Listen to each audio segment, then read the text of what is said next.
Welcome to Campbell and Jones Meet the Monsters, podcast we chart the cinematic legacy of the classic monsters. I'm John Campbell. With me as always, Brendan Jones. John, I don't know what your vacation plans are for the holidays or next summer. Yeah. Don't go to Salem's Lot, Maine. Yeah. I was thinking about it because I'll say, man, it's cheap. It's real cheap to go there. It's real cheap, and I think there may be a reason.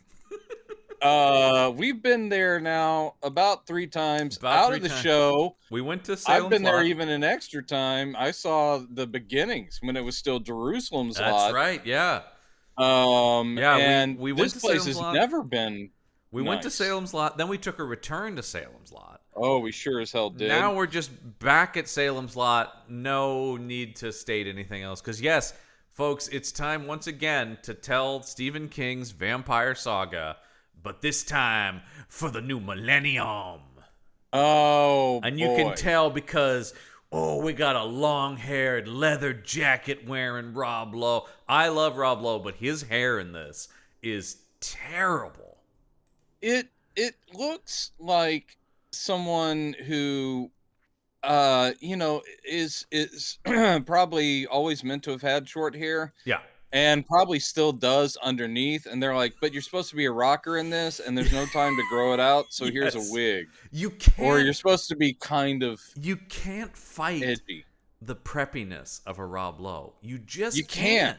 And I said, literally, I really do love Rob Lowe, but like, you think about what his best stuff is, and yeah, it's like The West Wing and Parks and Rec, and I mean, especially in my day, and then of course the 80s Brat Pack stuff. But yeah, it's like young, competent, professional guy, and then later handsome, experienced professional guy, but always like, yeah.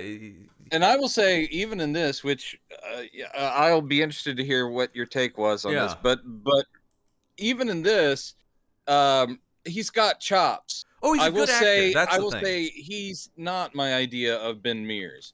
And even David Soul in the original TV movie. I think we talked about he was kind of a... Not that he's... I actually feel very similar about both of their castings. Neither one is bad, but neither one is exactly fitting. I'm hoping this third go-around with Salem's Lot that they've finished shooting now as we record this. Well, the thing is that both of those guys, David Soul then was a hunk, TV hunk, and Rob Lowe has always been a pretty boy guy, a perpetual but hunk. Both of them brought gravity and weight to the character that should be there. They're not in other bad words, actors. he doesn't seem miscast, other than you don't quite buy him as Ben Mears. Even if you didn't read the novel, I think you'd be sitting there going like, oh, Rob Lowe is this borderline unknown author who did a couple of books, and now he just doesn't seem the type. He seems golden boyish and always will. That's what I mean. Yeah, that's the thing. It's like you're just like, you see Rob Lowe and you're like, oh, this guy's commanding a room. Once again, at least with David Soul, he looks even in a hunkish way, he looks as if the world's beating him up a little bit. Yes. Also, sadly, knowing him, also that he's probably beating up his girlfriends. Oh, terrible. No. Sorry, but no. Sorry. Oh, no. But here's the thing: is that Ben Mears should be a little nerdy. He should be a little. I have to say, gone. It's kind of. I am excited for the new Salem's Lot because they've cast Lewis Pullman, who's Bill Pullman's son, who's a character actor I really like. Yeah, he's kind of. I don't know. Kind of a nerdy. It looks like his dad. Well, here's the thing. His dad actually wouldn't have been a bad Ben Mears. That's true, because again, he looks more everymanish. Yeah. And that's the thing is I feel okay with them doing a third take, because I still think, as much as I love the 70s TV movie, they still haven't gotten it. They still haven't done it. That's the thing about this, and I feel like around it, and it's like, what are you doing, man? That's the thing. When you talk about you're interested in my opinions about this, and I remember watching this when it was on TV in 2004, because it was a big deal. It was a big, this was back in a day when they didn't TNT presents. Yeah, they didn't make a lot of these, so you'd get like maybe 3 or 4 a year, and they would make a big deal out of these like 2-part miniseries and stuff like that. Right. Now, of course, every week there's some new multi-part adaptation of a famous novel on streaming, right? including Lewis Pullman is in the Brie Larson lessons in chemistry thing that's all super popular on Apple right now. Which I haven't watched. I haven't either, but I like both of them a lot. So, yes. But the thing about this one, watching it, at least we're talking about part one of it. We're only talking part one. If you even try to go past the end of part one, I'm out. I'm out.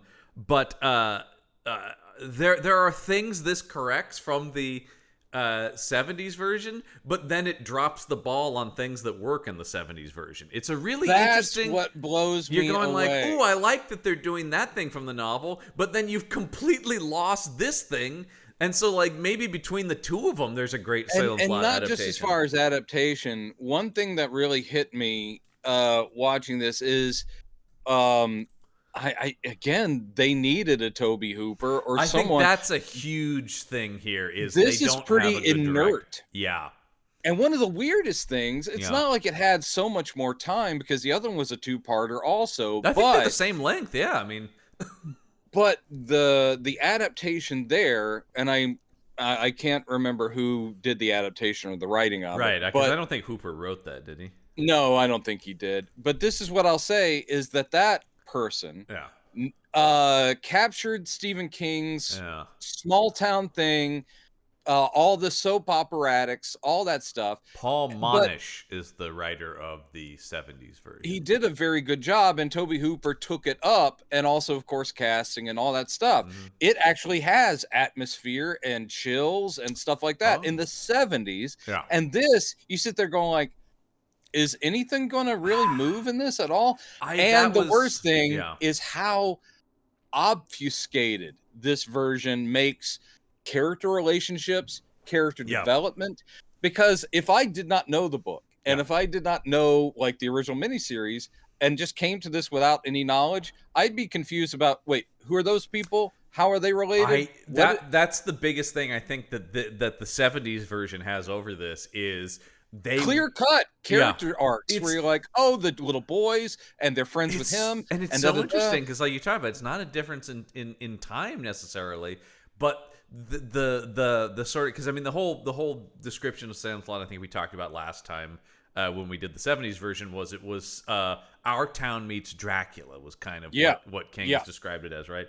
The Our Town nature of it and really painting the portrait of Salem Slot works so well in the 70s version, and here I'm like, can we ditch all of this? This feels, and it really like bogs it down where I'm going like, why are we cutting to this guy? I mean, other than once again ignoring that I know the book and stuff like that, but I'm going in this, I am thinking like, I just remember going like, who gives a shit about this doctor who's sleeping with the none of this matters which is just the reworking of the infidelity storyline from the original, and you're sitting there going like, all of this is fine and Stephen King esque, but there's no clarity to it. And in the first version, we go, all right, it's Ben. The two main characters are Ben and what's the kid's name? Dan. No, it's not Danny. Mark. No, it's Mark. Mark. Right. And plus they do the book ending in the Mark is such a non-presence in this version so far. Mark is such a non-presence, and again, it's almost like they're going, you guys saw the other one, right? So we don't really need to set up anything about his love. And I really like this actor, Dan Bird, who plays. I do too. Mark. I looked him up. I was like, he looks familiar, and then I was like, oh yeah, you grew up and you did work. Yeah, he was on Cougar Town, or he was really good on Cougar Town, and he's in Easy A, and I mean, like, he's like a comedy character actor. He's really funny. But and a good I think a really good choice for this, but they couldn't give a shit about Mark, and literally they don't even meet in this, I don't think. This part one, and Ben and Mark are gonna be the like central, or at least in the book, they're like the central relationship of the whole thing. No, they haven't even met yet, and there's no, again, it's just sort of this muddle to where you're like going, okay, how does that character tie into this character? And I will say one of the biggest stretches in this is trying to make us believe that Andre Brower could have taught Rob Lowe in Thank you. eighth Okay, grade. here's one of my biggest things in general is ages in this thing. And I am bringing some of the book, but just in general. And I looked this up because I'm going, no way in hell. Andre Brower is 2 years older than Rob Lowe. And I'm like, they have to be about the same age. Yeah. Right? And so that doesn't work. And they look about the same age. Do that, and because if you just said Andre Brower is such a good actor, we want him for this part, and he's very good. And actually, I think he's one of the highlights of this. He's really fucking good at this. I would say all the people are yes, agreed. They're all good. Yeah, because I mean, we'll get to the one thing that this has really in its favor is Hauer, right? Like that's the one thing where I prefer this. Yes, I do, but I think that the director and script and cinematographer really just make absolute fuck all with his entrance into the story. Yeah, that agreed, is not. But I think I'm sitting there going like, that's how you're going to bring in this character. Agreed, but the way as soon as he starts talking, I'm like, yeah. This is what I want out of. I was surprised at no accent, like none. I thought he would put some accent on, but he doesn't. He really flattens his own accent in an. Yeah, that's what. Yeah, it is. It's like and going then, like, obviously, oh hey, and then then you got kind of a crooked back, don't you? Of course, fine. Every part, every sequence with Donald Sutherland, much like the Frankenstein thing, crushes.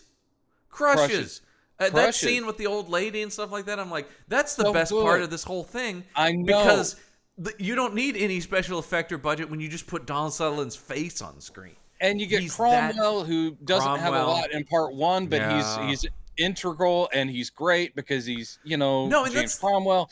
You just sit there going, everyone's delivering. But then back to, and this is another thing, we're back to the age thing once again is, how old am I supposed to believe Samantha Mathis is in this? And I am bringing my knowledge of the book because, of course, Susan Norton's supposed to be a good deal younger than Ben Mears in the book. Yeah. But here, once again, she reads as a contemporary because I think she's probably well, somewhat actually, in the same. I don't agree with you on that one. I think they are I think they are playing the age difference here because the rival for the affections is a guy who looks like he stepped out of Felicity. Well, no, that's the thing I'm talking about. She reads a little bit, and in real life, she's 6 years younger than Rob Lowe. She's a bit younger, but and maybe that's just knowing. And she does approach him like going, I learned a lot from you, and I emailed you when I was in school. But then when you bring Andre Brower into it, and we have this triumvirate of them, it's like, well, they all seem to be like roughly in the same age range. I mean, I didn't quite pick up on that. Oh, I still bought her as being the young one in the group. But she's only like 5 years. If you're going to have Andre Brower as the former teacher of Rob Lowe, you got to do some age makeup because I'm just sitting there going like, nope. Nope, not buying this at all. Well, this is the thing where I'm going like, am I supposed to believe Andre Brower is older or Rob Lowe is younger? And the answer is probably both, right? Like, I think they want me to believe Rob Lowe is 30 in this. Yes, exactly. And Andre Brower is 55. It is just... Yeah, there is a weirdness. Plus, they did age a couple of the characters. Yeah. This version does not benefit from you knowing the previous versions because you're going to be comparing all the way through, and that is the novel too. And there is just weird stuff where you're like, wait, what? Why did they do that? Like, how did that guy end up getting that young? Why is this person that old? The changing the realtor. Suddenly, the realtor's part in this is very bizarre with his protection of his daughter. And he's not the one having the affair. Yeah, he was the scuzzy guy, and in this one, he's still a dick. But his whole storyline is just daughter. Not making him overtly scuzzy, though, kind of like does damage to the plot in some ways. Where you're going like, wait, what? And then the adultery thing with the doctor, it almost seems like, well, kind of good in some ways because her husband is a piece of shit, and this doctor is at least reasonably nicer to her. Like, he's a nice guy, and then he's going to get blackmailed by the scuzzy dude. It's just a lot of the stuff is. I think a lot of this does go on director. It does. Also, I will say that they even the rethinking of when things start to go weird. Yeah. In this version it doesn't work. Yeah. Because you're sitting there going like, oh, the original feels more like a plague has hit us. Yes. And then there's mysterious things. Yes. This is, you've got the whole weirdness of the little boy being shoved under the frozen lake, and you're like, what does that have to do with, and who's doing that, and what? And I'm sorry. So I think a lot has to do. I mean, we're talking about the script, but I do think a lot has to do with this director, Michael Salem, who is a TV guy, really established veteran of television, and that's what this looks like. It's competently made television, but it's not gonna, it's like, but that's the thing, exactly. It's like, it's all reasonably well made, but not interesting. Yeah. And I will say, congrats on finding so many fairly decent American accented Australians. Yeah, because this whole thing was shot in Australia. This whole thing was shot in Australia, and therefore, aside from the 5 known name actors we've mentioned, everybody else is an Aussie in this thing. And no one's trying for Maine accent. Oh, no. I don't know that I want them to, though, honestly. Let's cut our losses. I guess so. I guess it looks okay. Having seen Maine myself, I'm like, okay. That was what I was more impressed with, is they found places in Australia that looked like the Northeast, vaguely at least. Yes. But this guy, looking at this guy's IMDb here, He also did the TV 2-part miniseries of Coma. Do you remember when they started redoing all the Michael Crichton movies? Because they also did the Andromeda Strain. They started. It was this weird thing, A&E was doing. I successfully ignored that. Oh apparently. Yeah, on cable they started doing all these 2-part versions of 70s Crichton movies. And you're like, why are they doing that? Oh, yeah, he also did he also directed the Andromeda Strain too. Okay. Then there you go. Yeah, those fine. Are. Yeah, that was the thing I remember is all of these are just longer, less good versions of pretty decent 70s sci-fi movies. But, he also, it's so interesting. He also worked on TNT's Nightmares and Dreamscapes anthology show, which was Stephen King as well. I think this was basically probably a period where they were appealing to these best-selling novelists going, those movies shortened and got rid of a lot of your stuff. Don't you want the definitive version? He also because that's how we got The Shining on the TV movie, where it's like Stephen King going, finally, my book. Yeah, and I think we've talked about it before. He did his book. It does have everything from the book in it. That's as much as I can say about it. This guy also directed Big Driver, which is another King adaptation for Lifetime with Maria Bello. I don't even know. Yeah, it's one of those things where it's that's a lesser known King short story, but hey, we can get the rights and let's do it, and then slap King's name on it, obviously. But he mainly directs things like TV shows. No shame there. No, but Criminal Minds. I've talked about. Are you TV shaming, John? No, but I'm talking about for something like this. It feels like it. He did direct one feature film. Which I actually am a quiet defender. I'm not here to say this movie's great. All right, let's get that on the table. But I do think it's fun, and that is Hard Rain with Christian Slater. I do think it's kind of I don't even know what it is. That's the one where there's a huge flood in a town, and Morgan Freeman robs a bank during the flood, and Christian Slater is the. I never saw it, but yes, I remember that. Yeah, I'm not saying it's great, but it's a pretty fun 90s thriller. Anyway, that is the one film he directed. I don't think it was particularly well thought of, but I kind of enjoy it. All right. Anyway, and then we'll talk just briefly about Peter Filardi, who's the writer of this movie, who has a little bit better career, and has some interesting stuff in his career. He wrote his big claim to fame was he wrote Flatliners. Oh boy, the Joel Schumacher movie. And he also wrote The Craft. Remember the teenage witch film?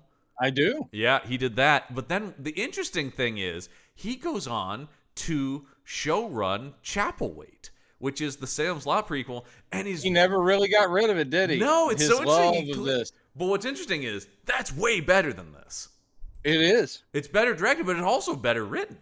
So I do think it's interesting that, yeah, clearly there was something intrinsic in here that fascinated him, and he's carried that forward. And we've talked about, we were both big fans of Chapelwaite. Oh man, it was great. And I think is weirdly maybe the best Salem's Lot thing.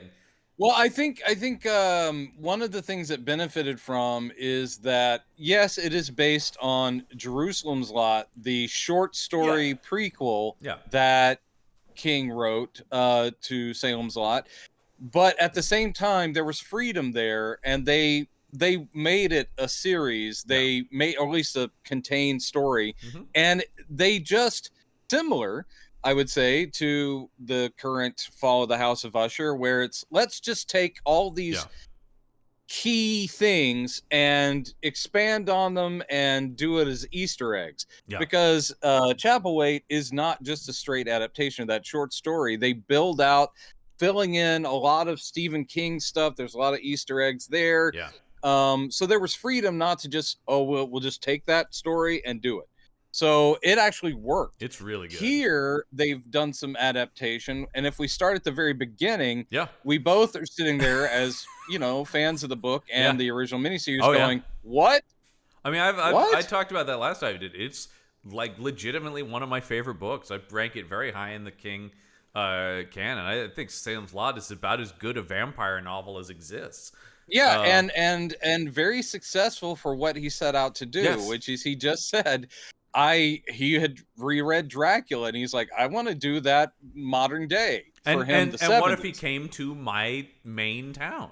And what a great idea! Thing. He arrives from over the sea, and basically creeps through everyone's lives here. And I think one of the biggest things is, beyond story, beyond like directing choices, all of it adds up to that tone is just missing here.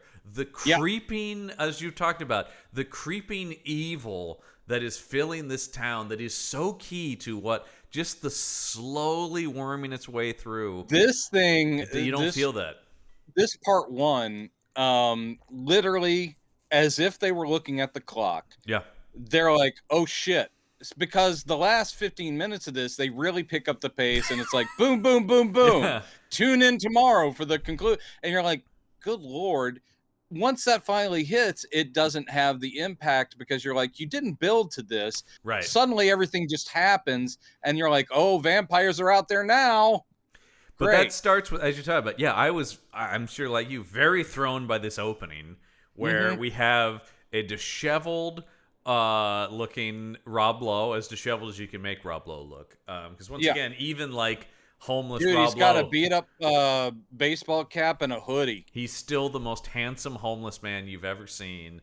Again, that is one of the problems of this casting. Not the acting, because he does a fine job. He's always been a good actor. He's always, visually, that's the thing. That's still a pretty man. There's a reason why since West Wing premiered in 98, 99, something like that. But he has never not had a television show on since the West Wing premiered.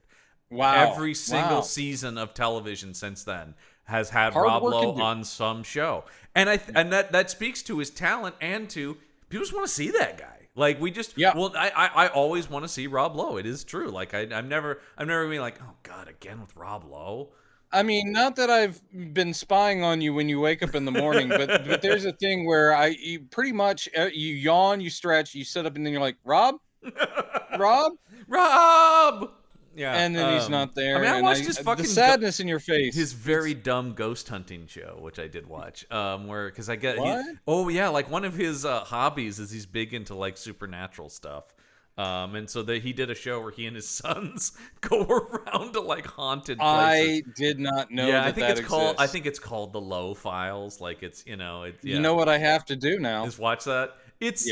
Once again, it's pretty dumb, but he's very charming, so you kind of like it. Like, it's very silly, but like all those, it feels like all those dumb ghost hunters. Like, hey, what was that? But this time it's some lows. But this time it's some lows, and his son, who was on his Netflix show, which I recommend. Even Chad Lowe showed up, and they're like, Chad what? showed up. Oh, Chad! By the way, Chad was waiting in the wings if Rob said no to the Salem's Lot adaptation. He was also always on the Warner Brothers lot, going like, "Hey, Sorkin, if you're getting rid of Rob, I could step right in. Do you need another Lowe?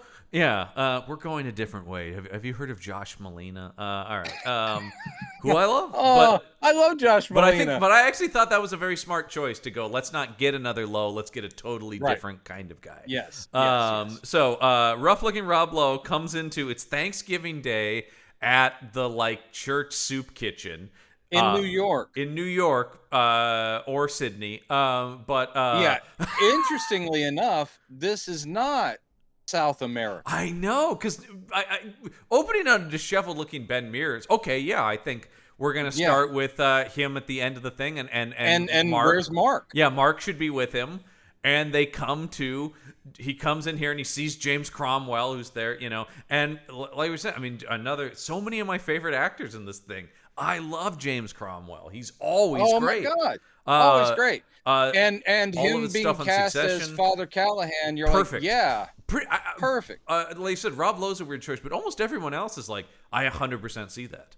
Like the big, he's like, done. That's a great choice. He's serving food here, and then Rob Lowe grabs his arms and stares at his eyes, and then James Cromwell's like, I gotta go. Yeah, it's like a homeless soup kitchen Thanksgiving, and so of course Rob Lowe blends in with these people, I guess. But what's weird is, well, this is disheveled Ben Mears. But once again, even still, you'd be like, "Good Lord, that's the most handsome man I've ever Cromwell seen." doesn't appear to recognize him, even though we do see later on that they interact in Salem's Lot. But anyways, like, well, here you go, happy Thanksgiving. But he grabs his wrists and it's all very violent, like, look at me, and then Cromwell freaks and runs, and then he chases him upstairs into the office of this building, and Cromwell has pulled a gun and is like, don't come near me, Ben Mears, and shoots him, and then Rob Lowe tackles him out the freaking window. And immediately I'm going like, okay, so we're doing something way different here. We're doing something crazy different. And they fall like the 2 stories onto a cop car. Of course. Well, New York, it's a cop car every block. Yeah, every block, just sitting there, and they're eating their Thanksgiving dinner or whatever. Man, what I wouldn't have given for some banter of like, this turkey sandwich. What the what? What? Oh shit! I got gravy and dressing all over me. Only in New York. What are you gonna do? It was this or God the Macy's Once again, they don't commit to the main accents. They also don't commit to the New York. Jeez. So basically, we're all going, those of us who know the book are going, what's this all about? And then both Cromwell, because I thought when you're watching this, I didn't see this on TV, but I'm watching this for the first time and I'm thinking, well, this is a different take. And if they burst out the window and Cromwell catches on fire or something, maybe he's a vamp. Yeah. No, that would have been cool. Doesn't.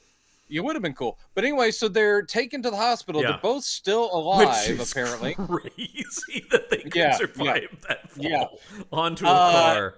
Or so in particular, not only are they alive, Lowe's conscious. Like Lowe is like kind of conscious. Ben Mears is sort of conscious, and he is handcuffed to his hospital bed because they're like, whatever happened here, he was the cause of crazy it. So as soon as he's okay, the cops are going to arrest him.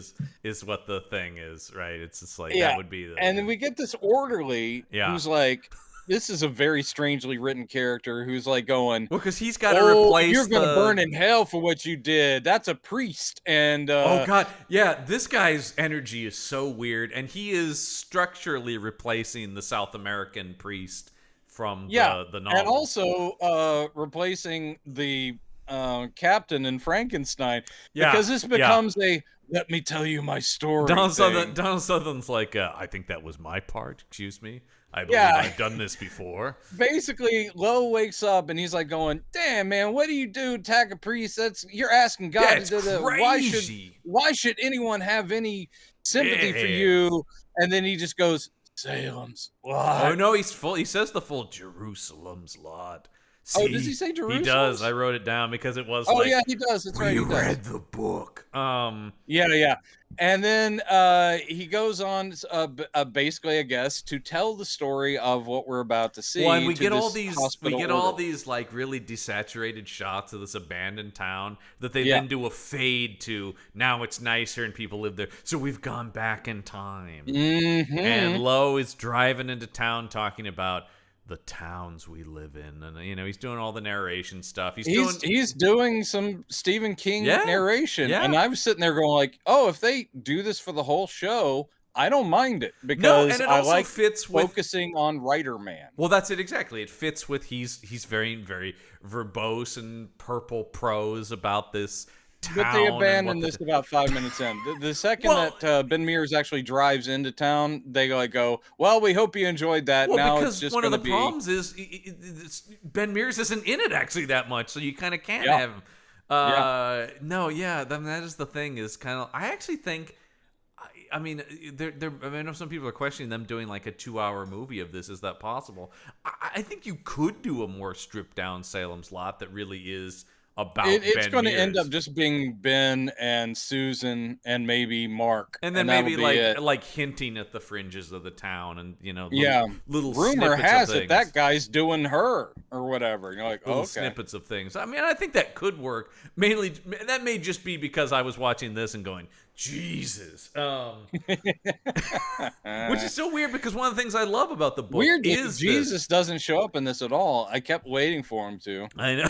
you know who could solve this problem? Jesus. Get Jesus on the phone, would you? Yeah, get Jesus in here. Rob Lowe must know Jesus, right? Rob Lowe must know Jesus. I'm sure he does.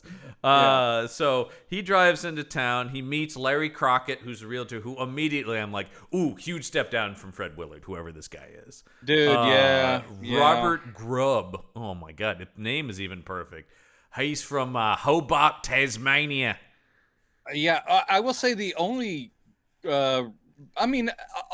even these actors that we don't know are doing a pretty good job. Looking at this guy's, he's in a ton of Yes. stuff, but it's of course, Yeah, it's all, I looked. it's stuff but like I think the benefit is we Gallipoli don't know and these Mad people. Max, like like he's done a lot of big Australian stuff. Yeah, we don't know them, so actually that can benefit. You can sit there going like, Yeah. "Well, I believe that these are But these town people." The problem is, and once again, and I know it's unfair to compare it to the 70s version, but I'm going to do it anyway. But immediately, like, the casting of Fred Willard is so good because it fills in a lot when you have somebody with that big a personality. And you're like, okay, we're already starting somewhere with a Larry Crockett. Here, this guy's kind of bland, which I guess befits, this Larry Crockett's kind of bland. He's just like, "Oh, well, yeah, I know I promised you that, but nope, someone else came along and bought the house." And what tells us sorry. is a little. What tells us we're not supposed to like him is he is evicting people from mobile homes when we first meet him. Yes. He's putting eviction notices on. He's not even putting eviction notices. He's just writing rent on people's doors. Rent due. Yeah, which is, and then he's like, and then I did think immediately there was something off with this scene where I'm like, wow, this is a lot of info very fast. Where he's like, so I'm gonna get the Marston mansion. Oh no, I actually gave it to somebody else. They're antique dealers who just came in from overseas. Just like, wow, okay, they just want to like, let's go. They're trying to, but you need to still make it good. Yeah, that's the only problem. Is it still needs to flow like an actual story, and this is just exposition dump kind of nonsense. And so then we cut from that to he goes, well, I don't know where I'm gonna stay now. We cut from that to the angry Vietnam vet bus driver kicking these unruly kids. And this is one of the problems is when he kicks these 3 kids off the bus. I know who's playing Mark, but just from a storytelling standpoint, I'm like, these kids just kind of bleed together as troublesome kids. They don't do a good job of making Mark stand aside as our main kid. Yeah, it's very true. And also, Mark, and maybe they are playing it up in the 70s TV movie, but Mark should be the weird kid that the other two... they're similar in age and they do like him, but he should be the oddball. Well, In this, he is just like the other two, and they're all just snarky dick kids. And you're like, oh, well, you want a little bit of that outsiderness because there's an underdog element to the story that works, which is Ben and Mark are the unlikely heroes they're both Stephen King, right? They're both Stephen King. They're both Mary Sue stand-ins. Oh, it's very true. It's 100% like that. Stephen One's King was the writer, the other is the horror movie nerd. And you're right. like going, "Ooh, they are the younger and older sides of the same man." Absolutely. And like, I mean, a lot of the Mirrors stuff about liking rock music and motorcycles and stuff is like, oh, that's all King interest that I know about. All that stuff. So it makes sense. But yeah, that was a big problem I have here because I think this actor is a really good choice for Mark once again, but he's not given the room that the kid in the 70s version, who's also great, is given to play that, because by the time we eventually see him much later in it and he's painting his action figures for his diorama, you're like, oh, this kind of comes out of nowhere, except I am expecting it because I know the book, but right, and no one addresses it. No. And that's a lot of the problems, is that, I mean, there's a lot of show don't tell, that you should always follow. But if something is a primary focal point, you need to at least have someone tell the audience if it's not, you need to tell the audience this is an important character. You also need to tell the audience what his relationships to people are. Like when we see him with his family, there's not even really much of we don't get a vibe of what his parents think of him, or what he thinks of them, or what they think of his friends, or any of that stuff. Because that's so key to the 70s version, is like his dad going like, Jesus, what are you painting those monsters? That's weird. Well, there's, like I said, there's a clarity to character development in the 70s one that this one just seems to miss. And if you didn't read the book or watch that other miniseries, you'd be like, it's all plot. It's all like, well, we're doing this, but there's no depth to any of it, right? No. So, I mean, they also have to make way for a really weird CG scene of a vampire guy in a little duct. So they're building to that. The entire movie's building to, you're gonna see a vampire guy in a duct.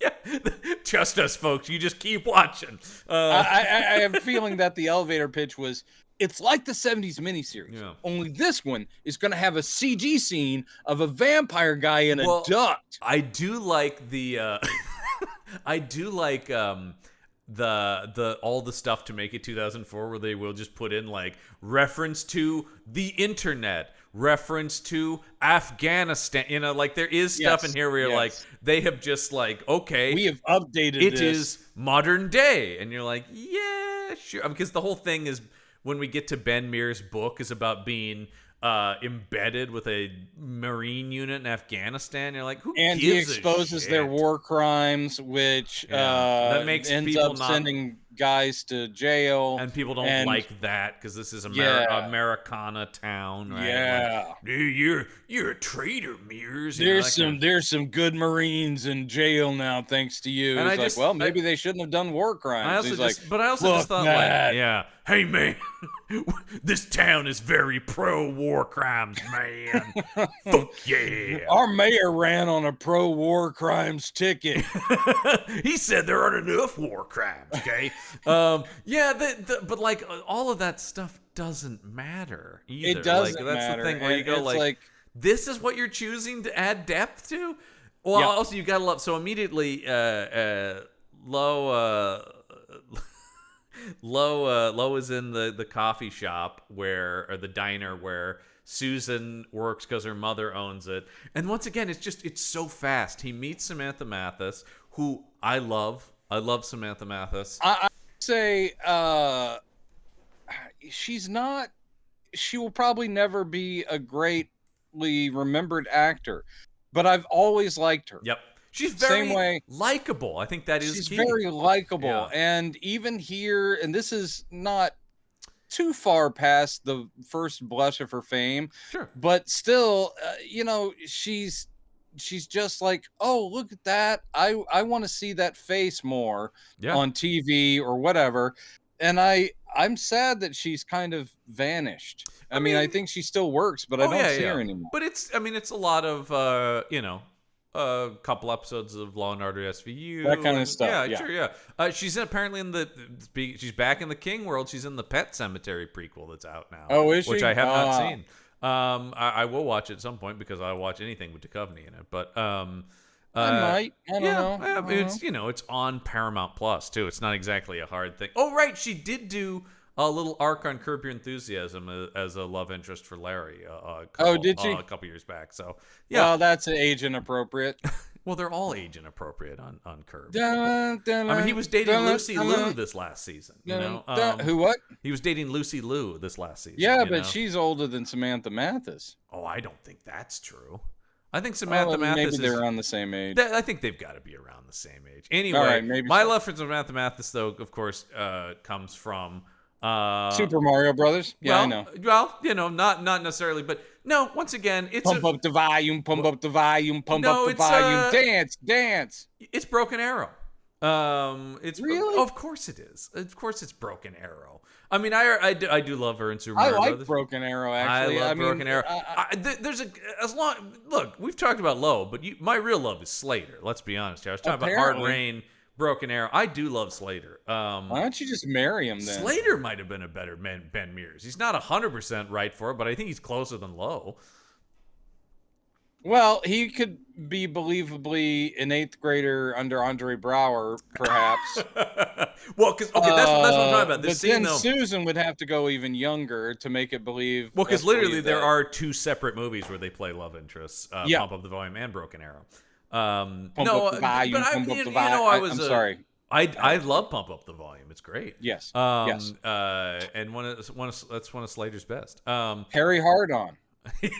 Yes, of course. But that brings me to the Andre Braugher. He meets Susan here, Rob Lowe, in this diner, and she talks about, I actually wrote to you about when I was a student and I was trying to figure out, am I going to pursue literature or art? Yeah. And you were very kind. Yeah. And he goes, oh, no, I do remember you. What'd you end up choosing? She's like, art. Yeah. And that obviously worked out because now I'm working on my parents' diner. But then immediately after this, also Andre Braugher comes over. He's like, hey, I know you. And just like, Jesus Christ. Let's just get everybody in the scene. And then also very quickly establish that it's like, oh yeah, you're one of the only people who knows I'm gay, because that's a whole thing in this is Andre Braugher is a closeted. I mean, actually, I don't think in this version he's closeted. I think everyone. It's like I think it's pretty out and known. It's like a. No, I think it was he was closeted when he had him. Maybe that was right, the thing. right. Yeah, but it was sort of like that was never in doubt. It's sort of like an let's not talk about it kind of thing, I think is more what it is, where it's like we all know, but in the original it was very much like a closeted. They still dealt with it, but I actually think that's a good updating. Like that it would absolutely. That's a good updating. We can just say it now. Yeah, and then that will allow obviously the whole thing with the sheriff later going like, why was that young man in your bedroom, huh? Yeah, and even former student of yours, huh? Yeah. That's once again, I think the Andre Braugher stuff is the best stuff in here, and it really works. And he's crushing because he's Andre Braugher. No, legitimately one of my favorite actors. I said this on the last one. He's just good at everything. He is incredible, and he's way better in a better King adaptation, which is The Mist, which he's amazing in. Oh my God, is he good in The Mist?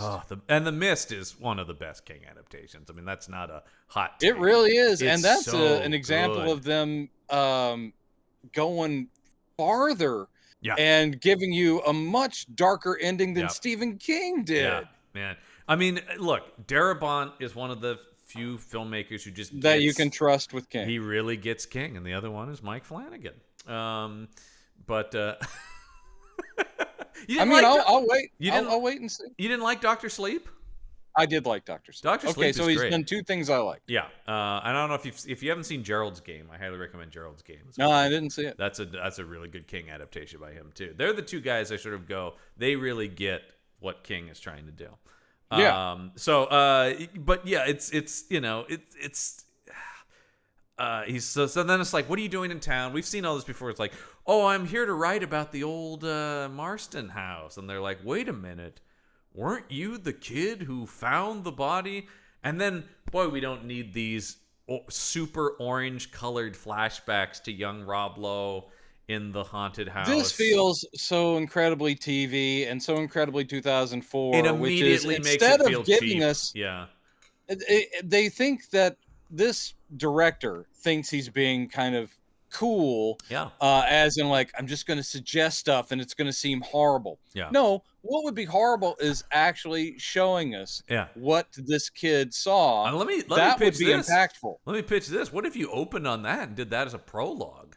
Yeah. Now that would be an interesting decision. Yeah. Go the opposite way. You want to join our group? You want to be a bloody pirate? You got to go in there. Yeah. And then he sees the hanging of the woman and the guy and all. No context. Start with the trauma Rob Lowe is carrying, and then we're at least, that would give us some more shading than whatever they're building to in, because they're doing different stuff with the bookend thing, obviously. Yep. So boy. But I think that would be interesting to start there and just jump in on that.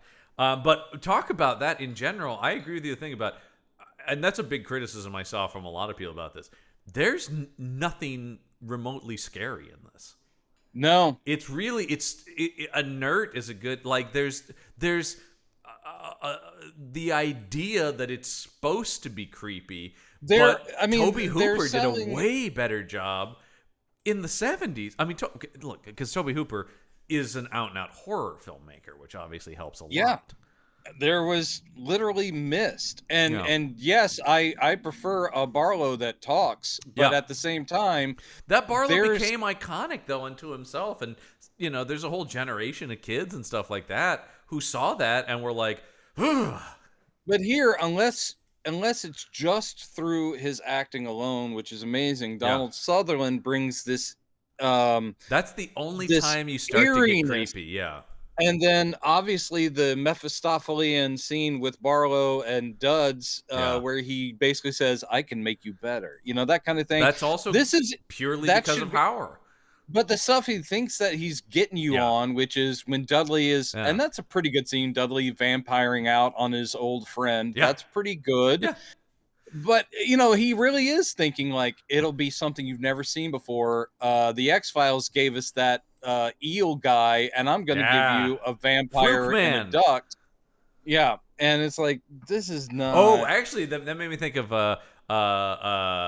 Toombs, right? The guy who could squeeze. Yeah. That's exactly it. Yeah, Toombs. And this... But that actually was creepy. Those directors knew how to do that.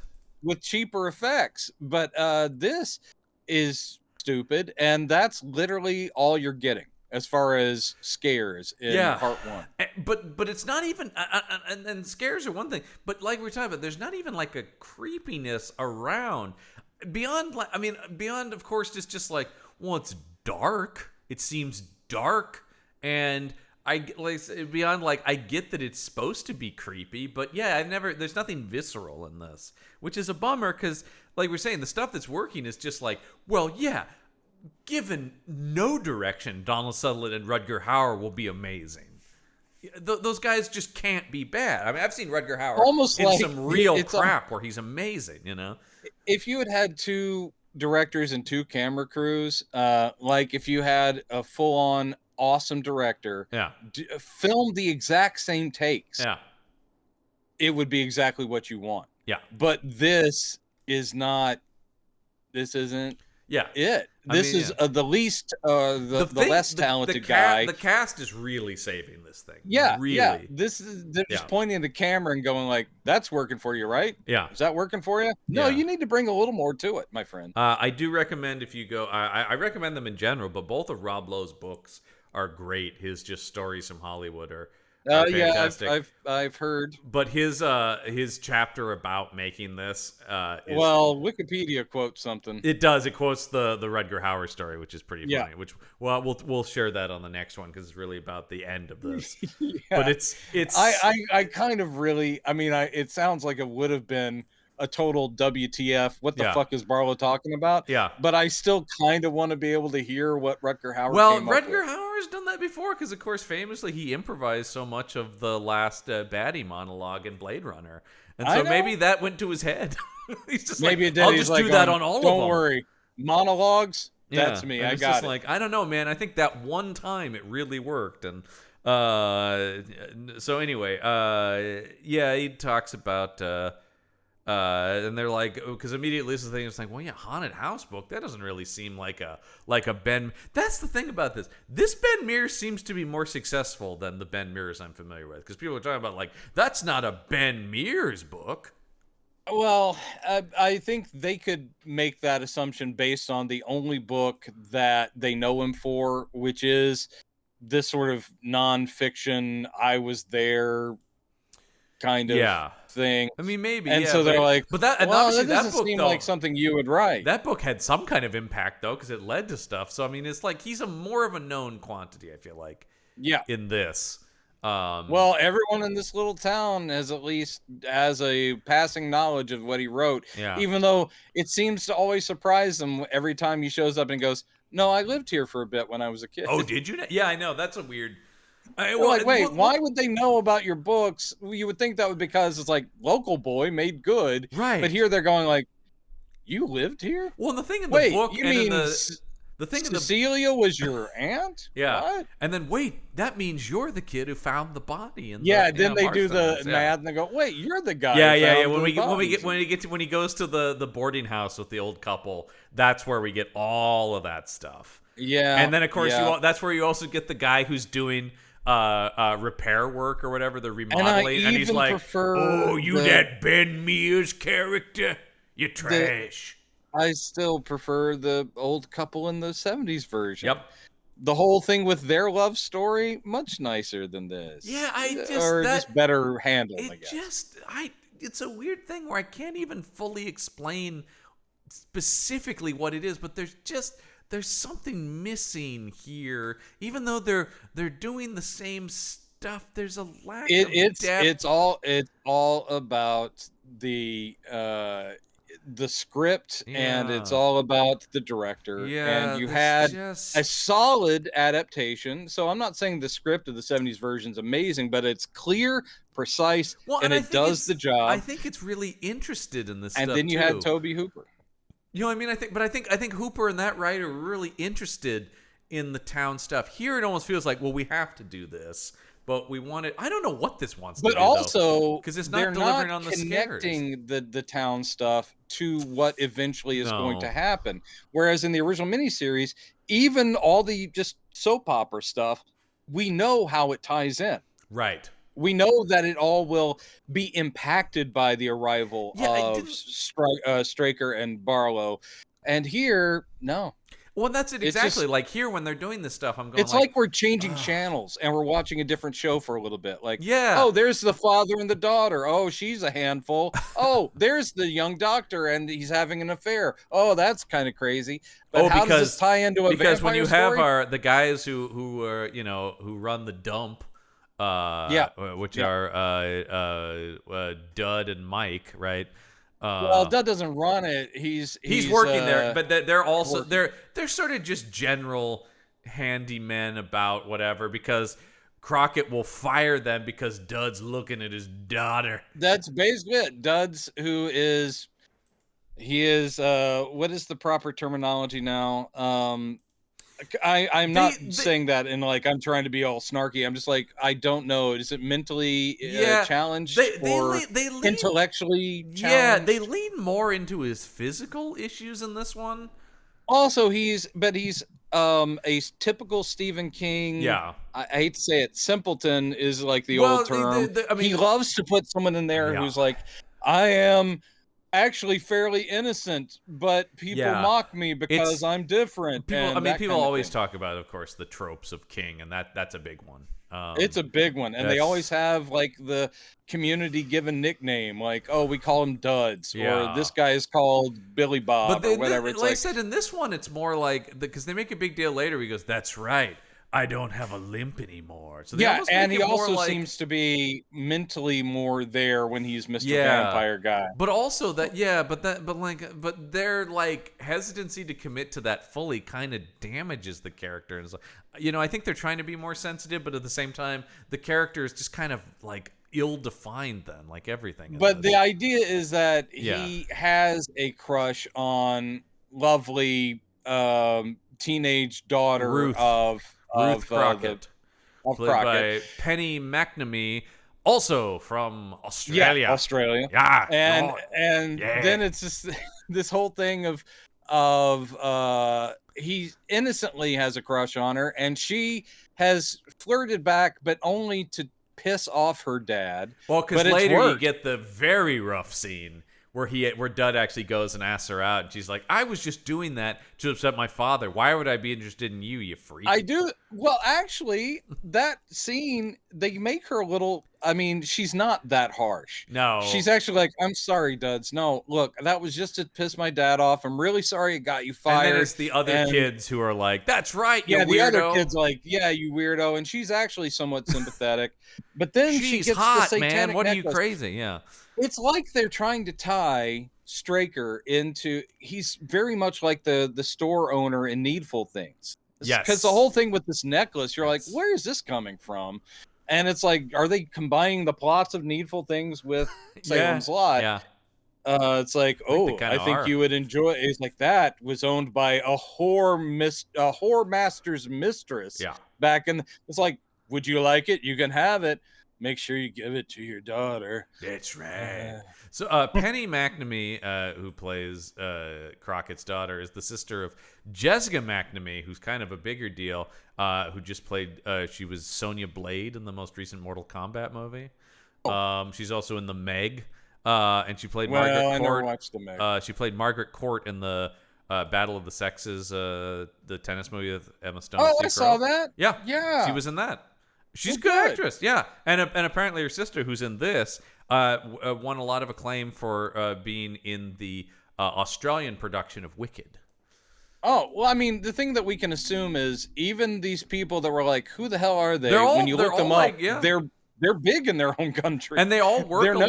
lot. She's also apparently part of the, I've never seen any of the See No Evil movies, but I guess she's in those. Oh, no, me either. Yeah, I know. That's a horror franchise I missed out on. And You'll get around to it. I think I might be okay with that. She's also in The Pacific, which I know is a miniseries that did shoot in Australia, so that makes sense.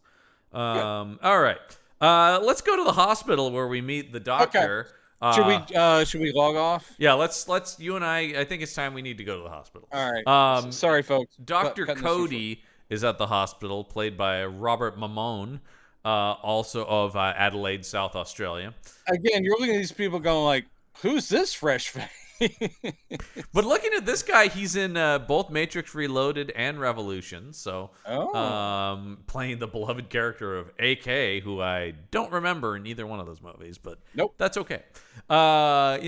He's in them. That's the important thing. And I think The those whole also thing might here have is shot in he's Australia. the local young doctor, and he's looking at examining the baby of a girl that he used to date years ago. Yeah, because he was kind of a womanizer. There's some kind of implication of, maybe back in school days. he or used something. to get around a little. Yeah, back in And school days. This she's guy's like supposed to 25, be- and you're just like, back in the past. She's supposed to be kind of white trashy at this point. She lives in the trailer with the scuzzy boyfriend, and it's clear to Dr. Man that the baby is being hurt and abused. Because he's like, there's some weird bruises that don't make sense with your story. And the scuzzy boyfriend's like going, he basically tells the scuzzy boyfriend, step outside, I need to talk to her. And he's like, there's nothing wrong. He's like, step outside. Yeah. And then he has like, tell me what really is going on. She's like,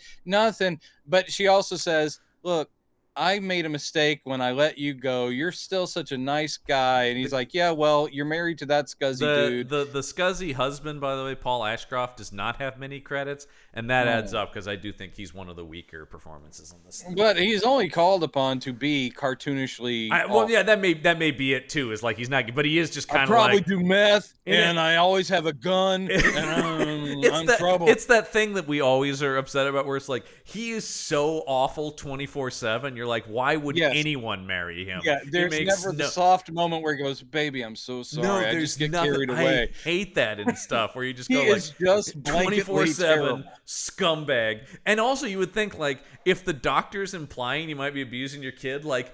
Even if you are, maybe like cool it around the doctor and stay like the fuck you, Carol, you know. Yeah, and you're just like, all right, you clearly are. Then, my God, at least be subtle. So the thing is, it's clear that Doctor Guy is tempted by her. Because she's hot, man. He is a good guy doctor. And they wants want her to the baby be to be trashy safe. hot, though, right? Isn't that the thing where it's like they kind of want to like dress her down? Bree Bain, great name. Of New South Wales, Australia, plays this part. Actually, I thought she was interesting enough that she's the one that sent me down the IMDb. I was like, and she does "Who stuff. are you?" And then I was like, "Wait a minute, are all these people Australian?" And then I discovered they all were because they shot this thing in Australia. She's in a movie called The Royal Hotel that I've heard really good things about. That's out now. That's an Australian thriller. That looks really interesting with you do that on your own time, buddy. No, that's my thing. Yeah, man, I love a good thriller, and it's got Hugo Weaving, who I love. So Hugo Weaving. Weaving. I'm sorry he never wanted to come back as Red Skull because he was great. He was great, and I can't remember the name of that guy who took over. Did a pretty goddamn good impression. Maybe we'll see Red Skull again, and I guess I could just go with that guy. No, that guy's good. Ross something, I can't remember. He really nailed the vocal. I was he like, did. That how'd guy, they get Hugo Weaving back? And that like, guy is very famous for his dead-on impression. So that was like, I'm like, oh, we'll just get like a really good impressionist to do it. Yeah, who's also a good actor too. Yeah, and so there's history there. Let's see, what else do we have going on here? We're just establishing all this stuff. Oh, well, we've got Donald Sutherland now at the antique store. And Crockett comes in and is like, oh, everything going all right though? DZ goes, yes, just make sure that they very carefully pick up the crates that are coming in tonight. Again, when you know the story, you're just like going, great, we've got to that part. He's like, a bunch of crates are coming in. They should all be delivered to the store except for the biggest one. That one goes straight to the mansion. It's very priceless. But be careful with it. As we learn once again, as we always do, as soon as you get somebody of his caliber, it's like all of a sudden kind of go, and all of a sudden it's like, now I'm going to lean in a little bit, even though I know what's happening, because it's absolutely this guy is just so you're like, oh, I see what makes a movie star. That man is so insanely compelling. In all we've seen on here is really material that's pretty beneath him, and he just. I mean, he was just in another King adaptation, Mr. Harrigan's Phone, which was on Netflix, which was like okay, totally okay, but God, he just was amazing in it. Yeah, I know. It's one of those things where people are going like, "We get it, man. Donald Sutherland's really good." It's like I know, but like he's in one scene. By the way, he lucked out on Moonfall, that horrible Roland Emmerich disaster movie. Which I didn't see. He but pops in for one scene. Crushes, and then he's like, I'm out of here. And I'm sure got paid more than most of the rest of the cast. The thing is, it's just a thing where the reason we'll fawn like we tend to do is we just compare what everything around it is. Yeah. And the people that deserve the credit, as in the decades of affection and acclaim, it's because they earned it. And you sit there going like, we watch so much junk, and then you'll have, in that Frankenstein, which wasn't junk, but it wasn't amazing. It was weak, kind of like this. It was weak. This is a little better, but still about the same level of like. And then Sutherland shows up, and it's a masterclass for 3 or 4 minutes, and then he's gone, and you're like, go back to that man. Well, I want to watch that man talk some more. And the thing about guys like him is he will never not be in demand because you can always use Donald Sutherland. Until he passes away, God forbid. Never, man, never. The Sutherland genes, come on. But I can't wait to see him in the Bass Reeves show, which is what he's doing next, which is gonna be awesome. got so pumped by that trailer that it made me want that show to be out already. I mean, I love David Oyelowo as well, who's just incredible. And gonna be the new Rocketeer, which I'm very good. Yeah, have you not heard about that? Yeah, he's doing that for Disney. Yeah.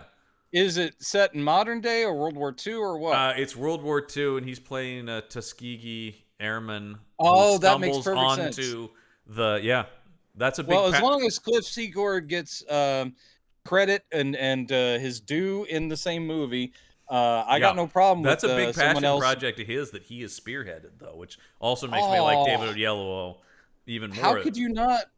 Oh my God, that's so good. That guy's like, I want to do the Rocketeer. And I'm like, that's awesome. Damn. So yeah. All right. Let's see. Oh yeah. Okay. I can't fully understand. So we got the kids out at night. What's the name of the family whose their kids die here? Is it Glick or something like that? Glick. That's it. Yeah, isn't it? Yeah, right. Glick. I wanted to say Gil, but I think it's Glick. Do you have the IMDb? I have the IMDb open here, but of course I have to go deep now into the thing here because these are Glick, Danny and Ralphie Glick, right, and their mother Marjorie. So they are the friends of Mark. Yeah, and again, we've had nothing to really establish. Oh, they be scamps. Well, the whole thing here. I was gonna say. So this is where they're out. This setup is they're trying to. They want dirt on the bus driver who did him dirty.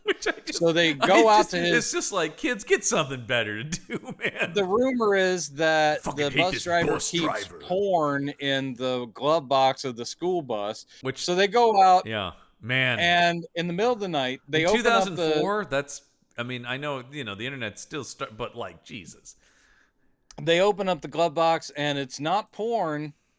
No, it's violent war snaps. Yeah, because lest we forget, he was a traumatized Vietnam vet. Yep. Just but anyway, this is now essentially their dirt that they're gonna get on him, and they're like tee hee, and the guy comes out. Yeah, they got him good, man.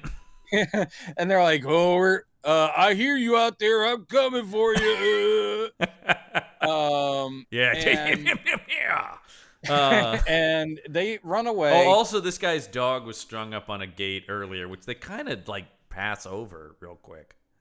Oh yeah, which it's effective in the Toby Hooper one. Yeah, and it's always disturbing, of course. But like in this, it's just like Rob Lowe's just like out of context, and you're like, what?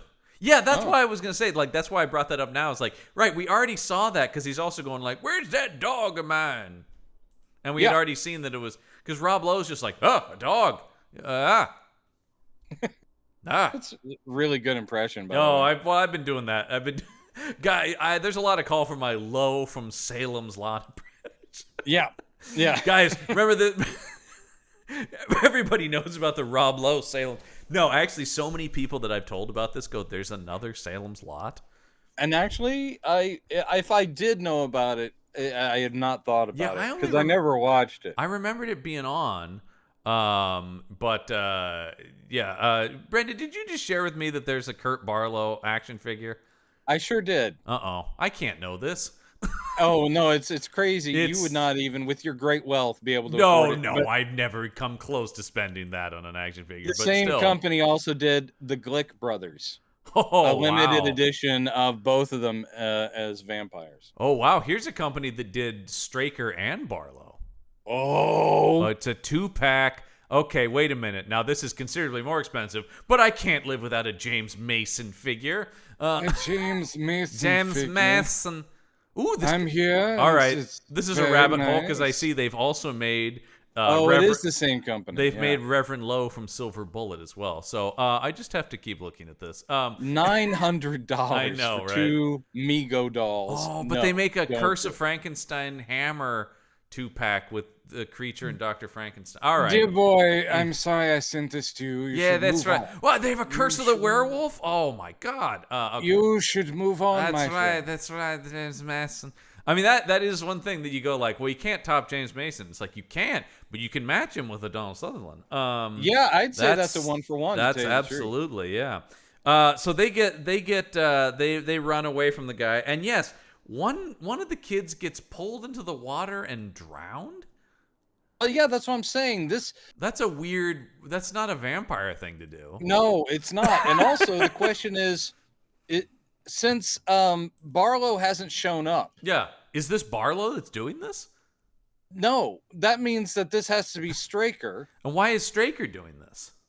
Oh, well, we do see later on he has the wet plastic bag in his back seat that could be right, yeah, because they talk about that. Whatever. They talk about that later in a scene that kind of goes nowhere.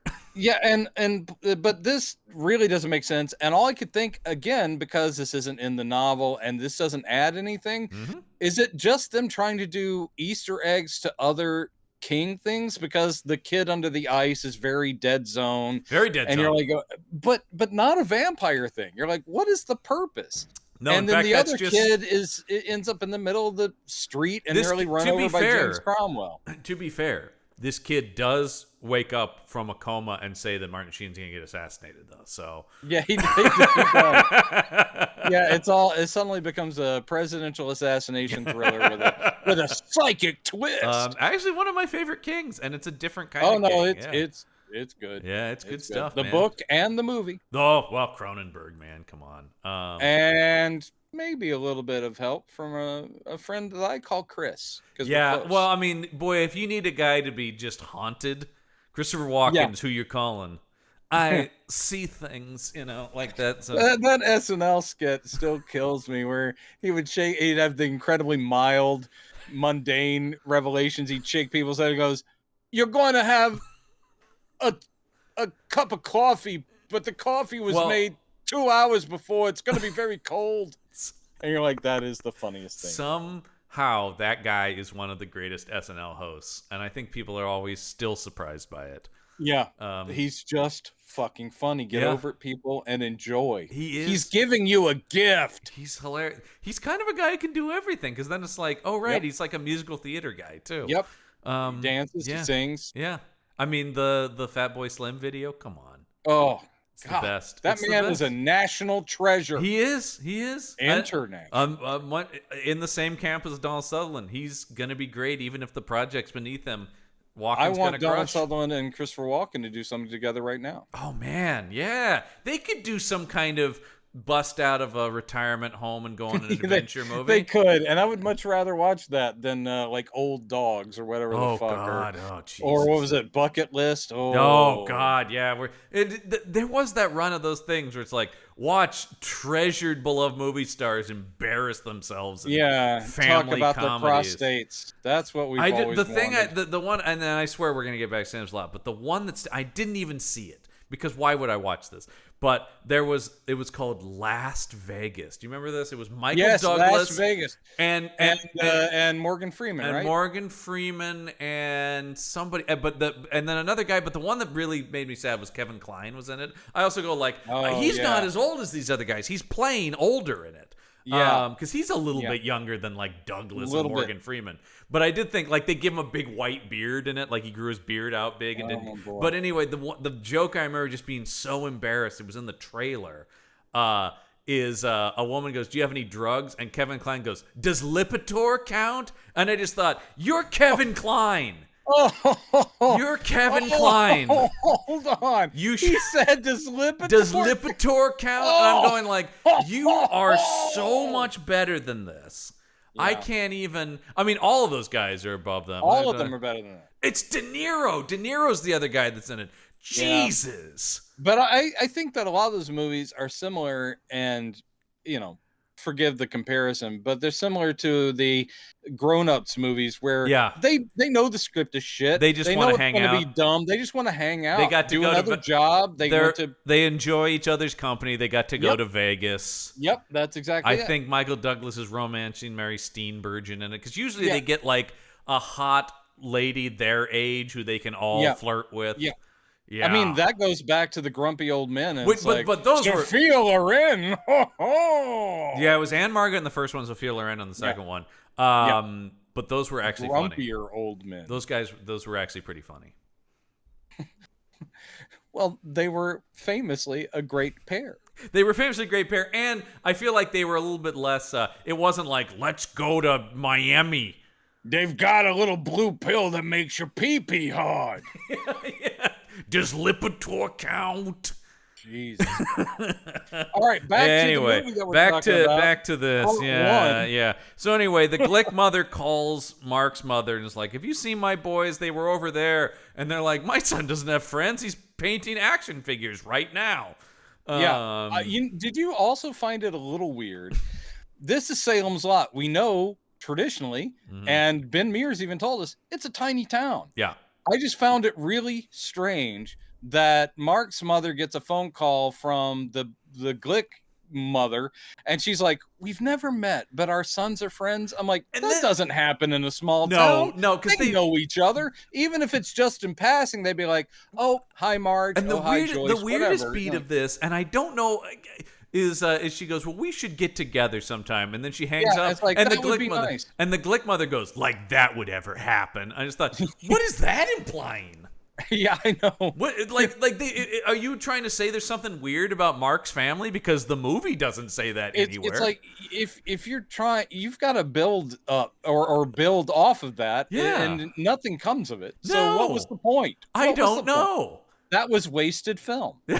There's a lot of stuff like that where it's like, are you trying to imply something? Because I don't get it, movie. And I do know the book, and I still don't know what, Then why is it here? This is one where knowing the book is kind of a negative, but also doesn't help. Wouldn't help anyway in something like that. Where you're like, what? Yeah. So yeah, he's and then she almost immediately. This is also very just bad writing. She's like, oh, well, I guess my sons must be missing. And knock, knock, knock at the door. It's Cromwell with an unconscious boy. Yeah. And you're like, whoa. And he's like, oh, he was in the middle of the street. And I love this too. He was in the middle of the street. You better call an ambulance. It's like, what? Yeah. What? Why didn't you just take him to the hospital when you found him instead of bringing him back to the house? Yeah, and then there's that weird bit I don't think he was unconscious in the street outside, was he? Nice young doctor guy basically goes, because Cromwell says something cryptic about faith and prayer, and then the nice young doctor goes, don't worry, you didn't hit him. Yeah. We know that you're a drunk priest, but it's not your fault. Oh, wait. An alcoholic in a Stephen King story? Yeah. A man of the cloth who is an alcoholic. That also the unlikely the hypocrisy of faith in Stephen King. Huh? I know, and look, I mean, I love Stephen King, and I love all the the tropes, of course. The man is full of repetitive tropes, but it's a thing of if you use them well, and you're just a really good author, people forgive you your tropes. Yeah. They almost come to want them there. It's like, no, it's not a Stephen King novel unless someone's making some weird bebop 60s slang phrase in the 2000s. And you're like, why is someone saying, nonsense about, hey, Kooky, can I borrow your comb? And you're like, that is 1961. What are you on about? Yeah, man, but it's all part of the thing, as the way I look at it. It is part of the thing. It's all part of the, I'm like, that's good King. It's part of the King thing. It's part of the King thing, which we've mentioned before. Just King things. That's a good podcast. And much more researched and on topic than we are. Cromwell, as we talked about, does not have hardly anything to do in this first part. No. But still amazing. Yep. Because he's Cromwell. Another guy. You buy him as a deeply troubled man of faith who drinks. This is a man who invented warp drive. That's all I know. And there was some old time rock and roll in that too. And Stephen King had nothing to do with that. Yeah, that's true. Well, he listened. He's like, let's crank some tunes. Yeah, and they listen to Magic Carpet Ride as they take off on the ship, and then later he's listening to the Ooby Dooby when he meets the Vulcans. Yep. So he's great though. Number one, there's many reasons you should watch Succession if you haven't seen it, but Cromwell is fucking incredible in it. That man destroys every scene. I think it's because he's like, this show will be remembered for Brian Cox. Yep. He's like, but I'm going to come in and I'm going to claim my chunk. But if we could also just add a little asterisk to that and say Cromwell was great too. Yeah, everyone in that was great, but No, everyone yeah. in it was competing with Brian Cox. Well, because Brian Cox is one of the greatest actors that's ever Oh lived. man, right? that man sells me on a quarter pounder every He time really I hear his does. voice. He really does. Ching. That's another quarter It'll probably pounder. be out by the time you're actually hearing this, folks. But Cromwell is doing a Apple show with Colin Farrell, which I'm on board. Is it not about the penguin? It is not about the penguin. It appears to be something in the noir detective vein, which also is very near and dear to Oh, my that heart. sounds good. Colin Farrell is a noir detective. Hell yeah, I'm on board. Yeah, sign me up. And if you got Cromwell in there too, all the better. All right. Oh, So everybody's searching. Oh boy, did you roll your eyes at the police dog named Cujo? I couldn't stop rolling my eyes, and it actually became very painful. The guy's like, hey, watch it, Cujo. And I'm like, okay, is the dog named Cujo? Or is this now indicating that the book Cujo exists? And he's saying that out of control dog is a Cujo type. Either way, I hate either it. one. I hate it. Yeah, Either that really way, made me go, I'm not supporting this. Jesus. Yeah, I mean, it does feel occasionally like they're like, as long as we're doing Yeah. Salem's Lot, let's go ahead and make this a King tribute where there's But greatest hits. That's a worked real bad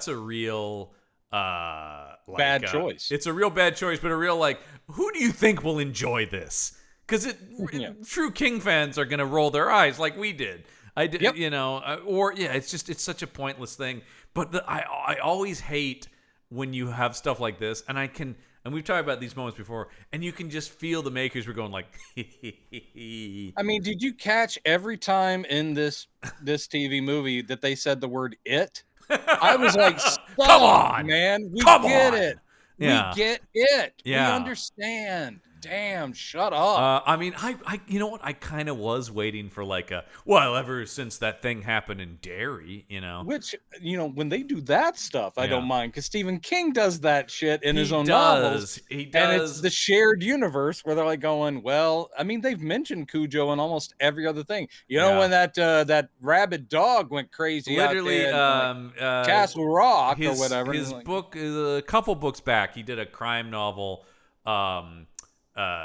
Billy Summers, about a hitman. It was pretty good. But literally there's a scene where he goes to hide out from the mob in Colorado, and they talk about over there are the burned remains of that hotel where something happened. I love it. And I'm going like, man, even in like it's a non-supernatural book at all, but there is something about like, oh yeah, Every time I've read one of his hard case crime things, I'm like, are you going to do it? Are you going to work in a reference? man. And I think he generally always does. I really like those hard case crime. Him doing like pulp crime is very fun.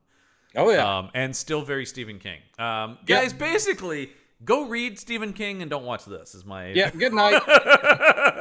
But yeah, no, I will. Okay, I will say this. This is not trash. No, it's not trash. It's just. But I don't think it's worth seeking out. Something came out in '77 that is better. Yeah, like we're saying, like, it also is not a perfect adaptation of the book, but it's just a better film. I really love that, and how well that holds up. Once again, kind of like The Night Stalker in that same way, where you go like, these '70s TV things are actually still really good. This is sort of a thing where it's like they had a chance to do some stuff in this, and they kind of dropped the ball on. So anyway, Rob Lowe Ben Mears comes out to the search for the kid.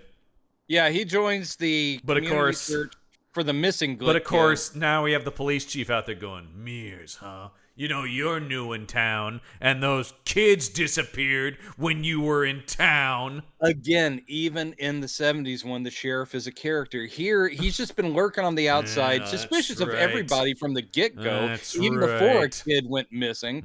And now he's like going, you got an alibi? That's basically the whole thing. Is I'm watching you, Mears. That's right, Mears. And the word has gotten out that Ben is in town to write a book about the Marston house. Oh, and because this is going to get Susan. This is where they have their spit. This is where Samantha Mass is going to get upset with him. It's like, well, you're not writing a book about a haunted house. He goes, no, I'm writing about the banality of evil in a small town or whatever. Yeah. And she's like, you bastard. But he's also mad at her because she's the one that let it slip what he's writing about. Yeah. So they're mad at each other. So anyway, though, they're And I just wanted them to make up. I wanted them to kiss and live happily they're ever both after. gorgeous. That's all I know. It's just it's a No, classic. he's gorgeous, and she's always been a cutie. I wouldn't use gorgeous for her. Well, yes, I suppose that's the thing. Is a lot of her appeal is that particularly. I mean, I think she's literally Girl next door. I think she's adorable. literally the girl next door in Pump Up the Volume, if I remember correctly. That's true. So and I think that if I recall, it's been a while since I've seen that movie. That's also one of those where he likes the very popular pretty girl, even though he should like cool Samantha Mathis.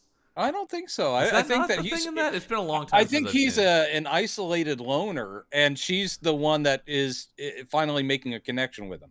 Yeah, he doesn't have a crush on anybody. I can't remember. I need to watch that movie again. It's been a while. Yeah. It's a good movie. Once again, watch Pump Up the Volume instead of the 2004 Salem Slot. So he gets all upset.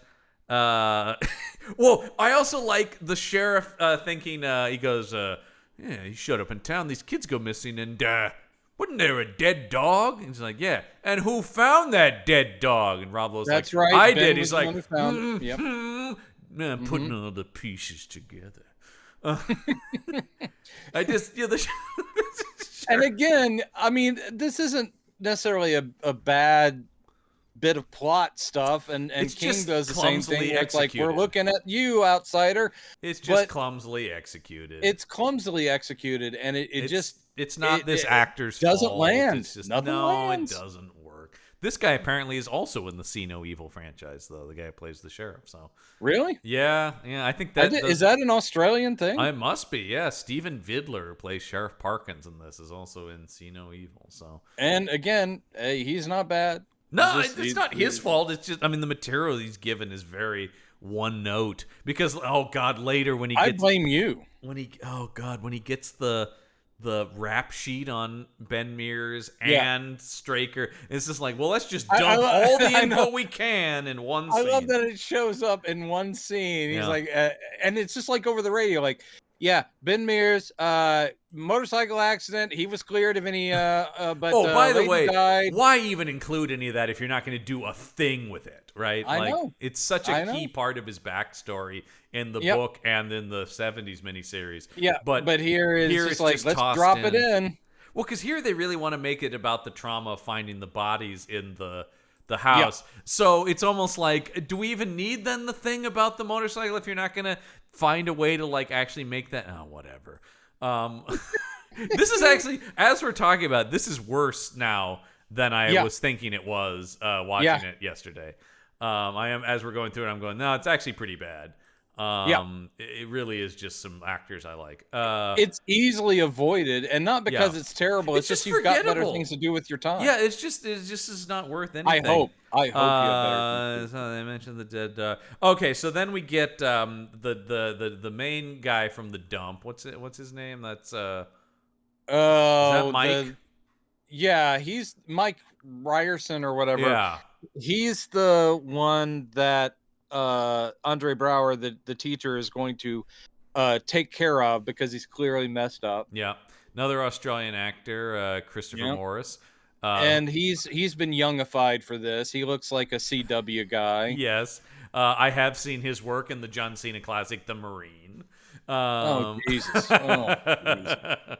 What if there was a Marine? A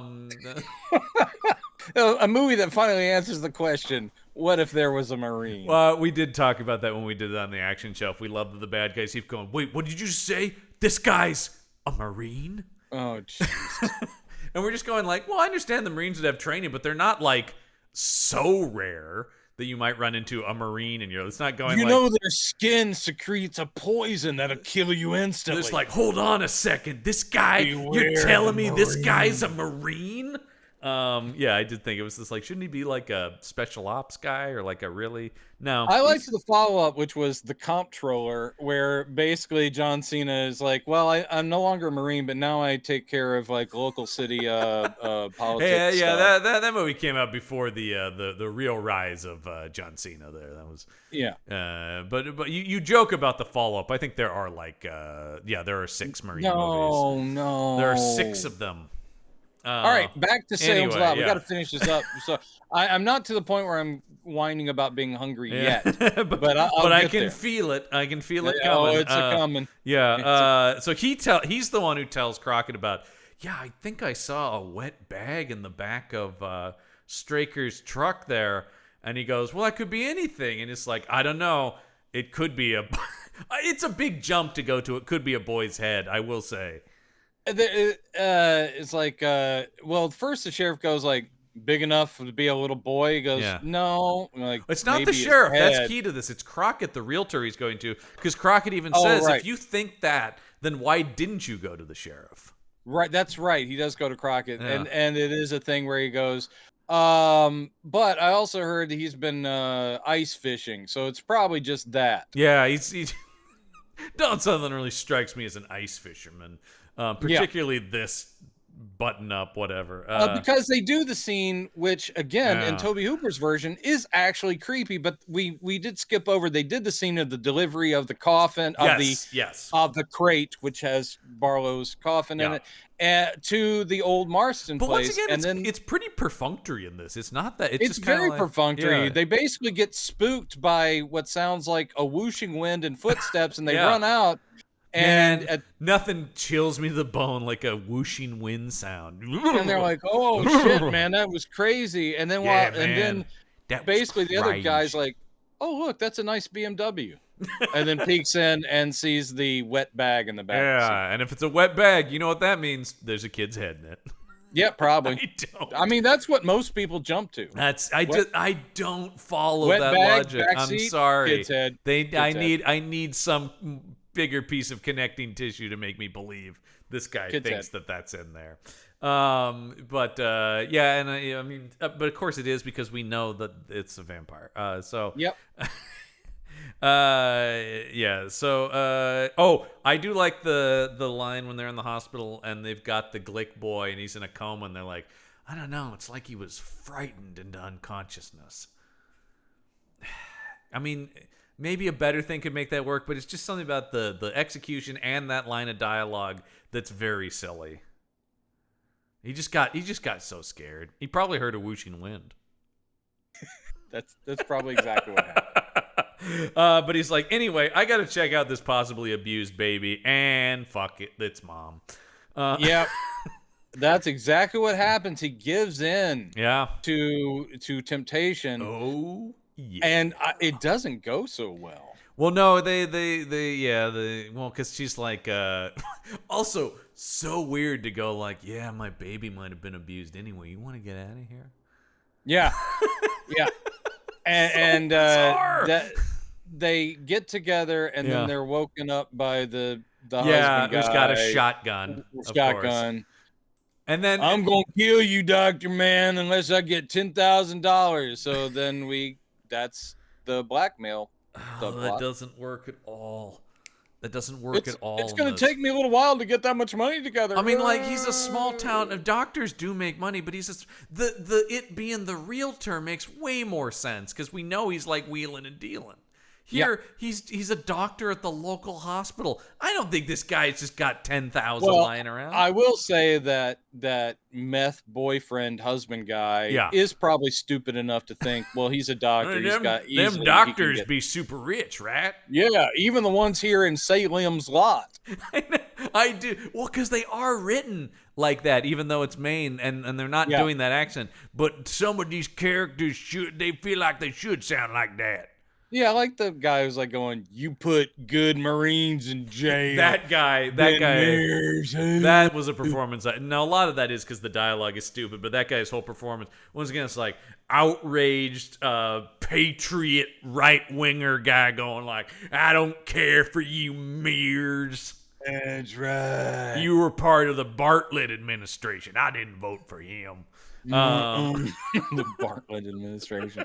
If only there had been a Bartlett administration. God, I know. I what will a say, good president. I do go back to that show all the time. Just go, if only I lived in this world. If only you were real. I believe he did actually negotiate peace between Israel and Palestine in an arc of that show. People do talk about that's just like a liberal fantasy of that show. Yep. Just like, what if a guy came in and just did good all the time? Yep. And it is nice. So anyway, we've got Dud is out. He's so mad he's spray painting shit, man. Yeah. Oh, he's just pissed. And that's when, yes, out of the Dudley say fog.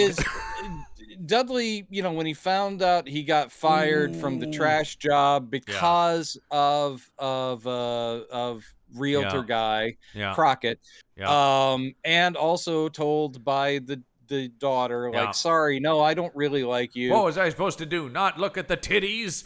Weirdly enough, he's also angry at his good friend and his friends who have taken care of him. So, but what is he? Spray paint? It's something really lame, which makes sense. It's something like loser or dumbbell or something like that. Dummy. You're a dummy.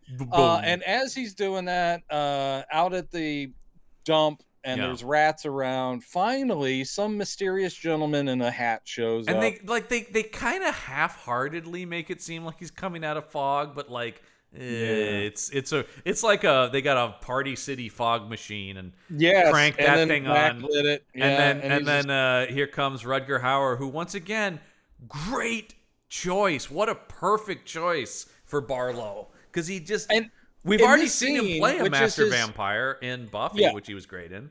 In here, I mean, they're not at this point. They're still dancing around the vampire thing, even though, of course, everyone knows that's what Salem's Lot's about. Right. Regardless, he's sitting here and just in this scene, he is Mephistopheles. He's basically saying, like, he's very You've had a hard time of it. People have treated you pretty bad. Yeah. Well, what if you could get even with those people? What if you could be even stronger and better than them? And Dudley's like, okay, that sounds good. And that's great. I think that it's great because Hauer is made to do dialogue like that. Absolutely. And that's the much like the Don Sutherland stuff. It's like the directing's pretty poor. The writing's like okay, but Hauer just has a menace behind him. And I mean, we'll talk about when we get to that Rob Lowe story in part 2. I was going to say he could do this in his sleep, and it seems like he tried. Rutger couldn't be bothered to wake up. I love Rutger Hauer, but I have heard many a story about the difficulty of working with the man. And I think that is very often dependent on his engagement with the material. I think he's a little bit less like Don Sutherland, who seems to come ready to play no matter what the thing. I think Hauer is like, this is shit. Yes. This is I don't think he was given that to Verhoeven, or even when I think I love him in Batman Begins. So that was probably a thing too, where it's like, my time to shine here, fellas. This is stepping up to the big leagues. He's so good in just the couple scenes he's in that. I will accept that. Yeah, well, cause he's always great. We'll talk about him several more times on this show. We will, because he did kind of fall into these movies. This is pretty legit though for him.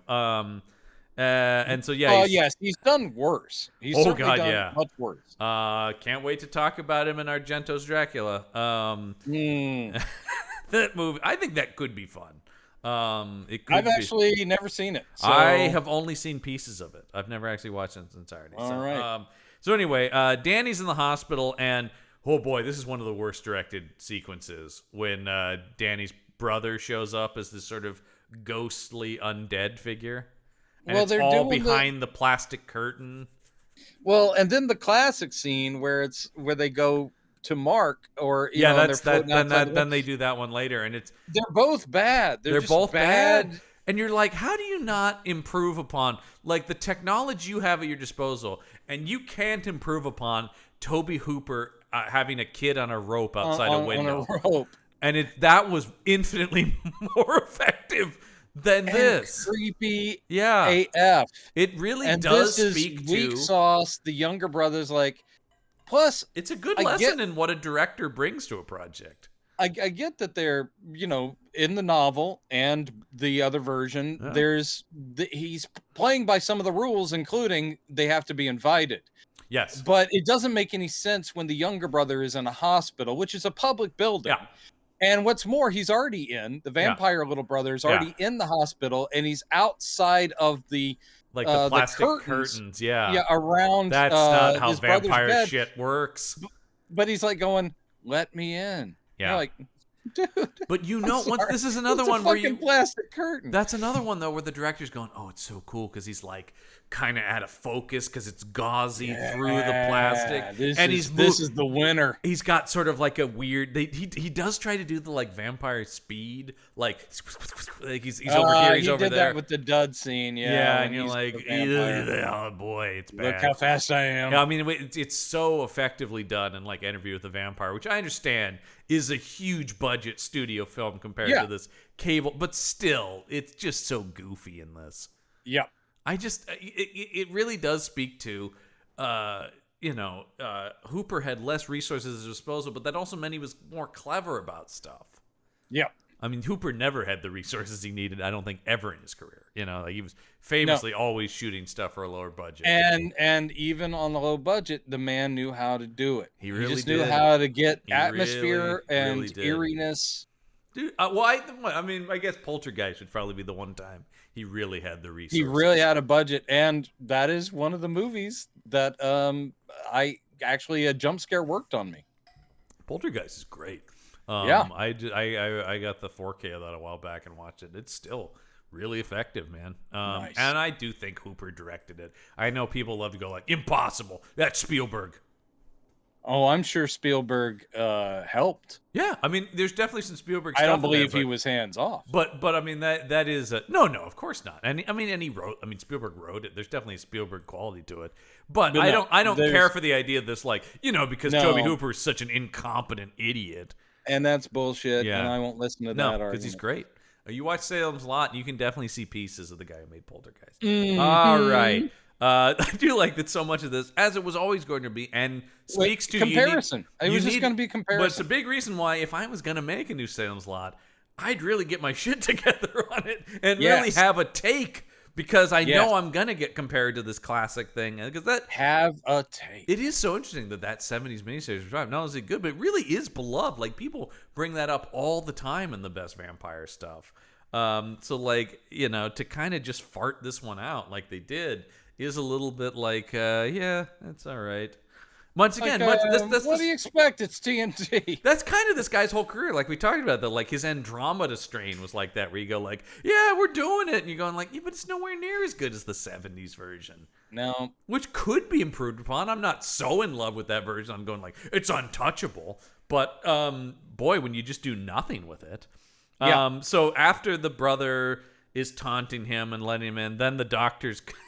I love the shot of the doctors are like going home for the day, and they're like, hey, that room doesn't look right. And they go in there and the kid's just dead on the bed. Like, Jesus. That really made me laugh, which should not be the reaction to a child's death in a movie. No, and anytime they're trying to give you in this version any kind of impact of death or sudden violence, it's a no-go. It's just weak. It's weak. Well, and that can only be director. That can only be director. The kid does look goofy. Like they've got him painted chalk white, and he's got his mouth slack. Like and so he's dead, and everybody's upset. Let's get to what I think is actually the best scene in this, which is this old woman in the antique shop. We mentioned it a little bit earlier, but she's looking around the antique shop. This is the old woman who runs the boarding house that Ben is staying at. And she is originally French, I believe. Yeah. Supposedly, even though she sounds kind of German, but every time someone talks to her in another language, they're doing French. But this is like, it's just like, ladies and gentlemen, Donald Sutherland. Yeah, and she's also the one that the old guy. This is that relationship is like Weasel is the old guy. Yeah. But anyway, that is from King's Book. She's just checking out antiques, and then he comes up and basically it's just like, I know everything about you before. Well, he's kind of talking about, oh, this is a lovely chair from this, and then she picks up a book that has all this demonic drawings and symbols in it, and she's getting all horrified, and then that's when he's like, when you were a girl and you did that, and you think no one knows that thing, but he's saying it. He doesn't overplay it. That's what a great actor he is. He's just calmly going, I know about this and I know about that, and this. It's something. It's brilliant, man. Is the implication that she was the go-between, like when she was younger, the go-between between the guy at the Marston house, yeah, the previous owner, the one who went crazy, killed his wife, and apparently this was all to set up, because long ago, decades ago, this has been in the works to get Barlow over to the States, right? And they were going, because they are doing something that the book and even the 70s version did. The house itself, the land it's on, and Chapelwaite does the same thing. Yeah. It's an evil place that attracts evil to it. So basically, that's like, that's also a King thing, because like the Overlook Hotel has that vibe to it. If this vampire is going to make his way to America, this is where he wants to be based. Yes. So apparently, she, as a young woman, was translating letters and sending letters back, helping to invite Barlow to America. I'm an evil guy. I need an evil house. It all just kind of works. Yeah. Okay, looking for evil house. Within this price range. Yeah. And Maine's nice. Ooh, Maine's nice. It's kind of overcast. Yeah, that works for me. That's also good. Not a lot of sun. It. Oh, there's legends and myth. People are kind of scared of that. Oh, this is getting good. This is good. So anyway, he brings Straker, this make up. an offer. And this is her dark secret. And this is, again, feeling like Needful Things, where the guy who ran the shop there was like, I know all of your secrets. Yeah. So this rattles her deeply, and it is great. The way he plays it is perfect. Yep. And also, it's just delicious evil. And I love delicious evil. Yeah, because it's kind of like unnecessary, I don't need to raise my voice. Yeah. I don't need to do anything other than let her know I know her darkest secret. And he's destroyed her. So there it's pretty great. And she's good in the scene too, at playing this. That's the thing. But like, it is just Donald Sutherland, man. I mean, I know we keep coming back to it, but like, this is the reason to watch.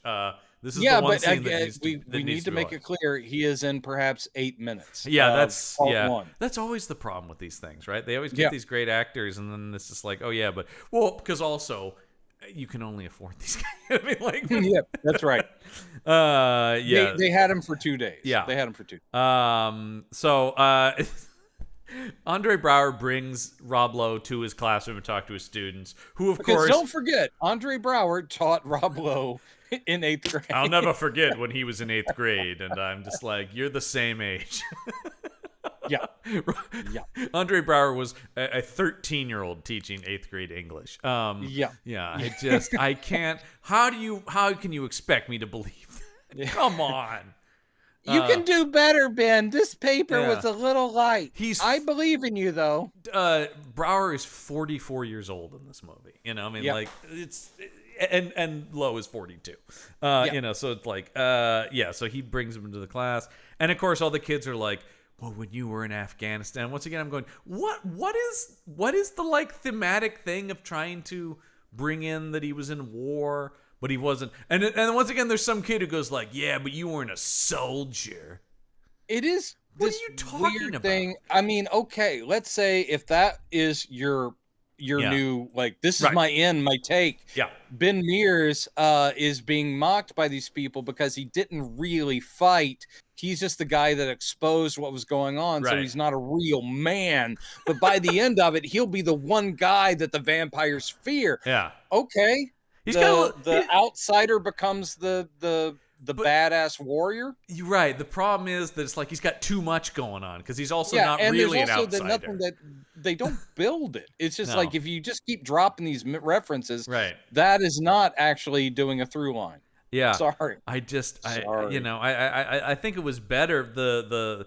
The book in the 70s version sort of had this vibe of like, this guy who went away, got some level of clout. Now he's back, but he's kind of known, but not really a big deal. And now he's gonna use our town to. He seems kind of, the classic idea of him is he is a little beaten and lost. Right. And it's a very typical thing of like, I don't even know who I am anymore, so I'm going back to that And the town. problem here is, like, while people are shitty to him about this, objectively, what he did was a good thing, right? Like Yeah. exposing war crimes. So this Ben Mears is not only is Rob Lowe kind of a weird fit for the part, even though he's a good actor.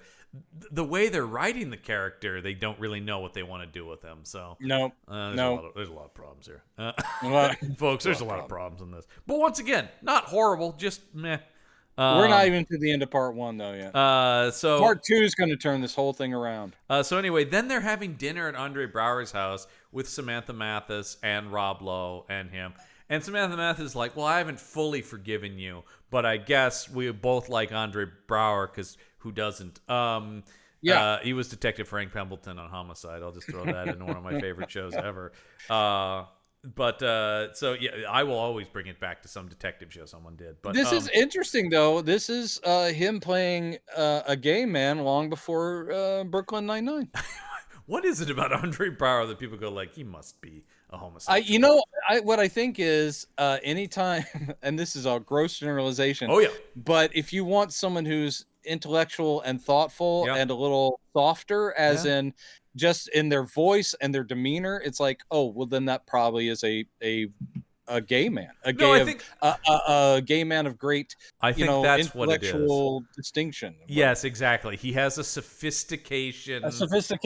That only, I mean, no heterosexual could be that sophisticated. Right, yeah. But regardless, I hope that the gay community embraces him, because he's always been great. Well, and he never plays it, No.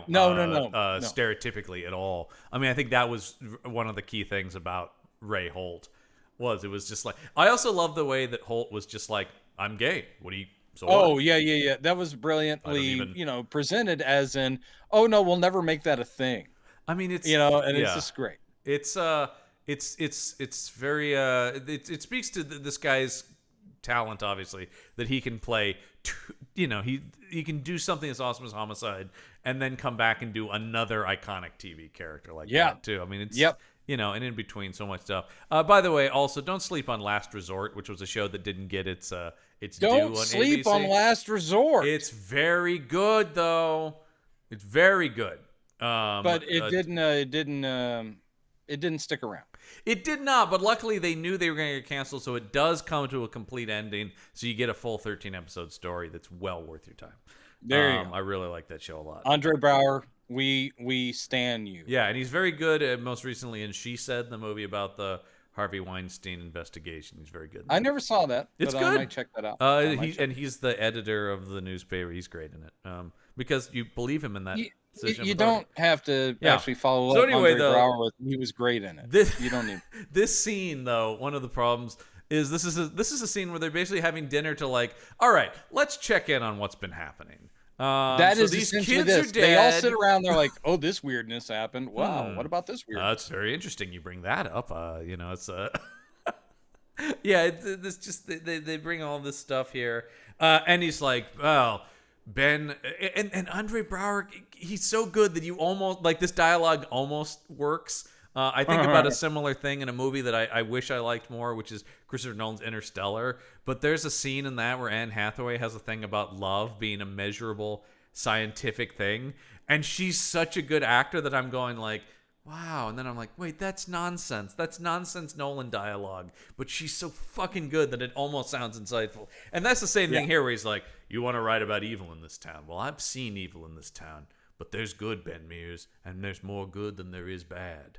Yeah. And you're like, God, that's such bland dialogue. But he's got such gravitas that you're almost like, yeah. And then you're like, no. Almost. Almost, Andre. Almost. Well, because everything sounds regal coming from him, right? Yes. Like everything has a weight to it just by having him say it. You know what I would do? And I'm not even an audiobook guy, but I would listen to audiobooks. Yeah. With Andre Braugher. Well, he has done a lot of, looking at his career, he has done a lot of like narration for like PBS and those sort of historical documentaries and stuff like that. Yeah. Great voice. Oh, absolutely. And the only time he's come into our world was he was a random general character in Fantastic Four: Rise of the Silver Surfer. Can we get him in a better comic book thing? God. Can we please? Yeah, Can we? yeah, anything, man.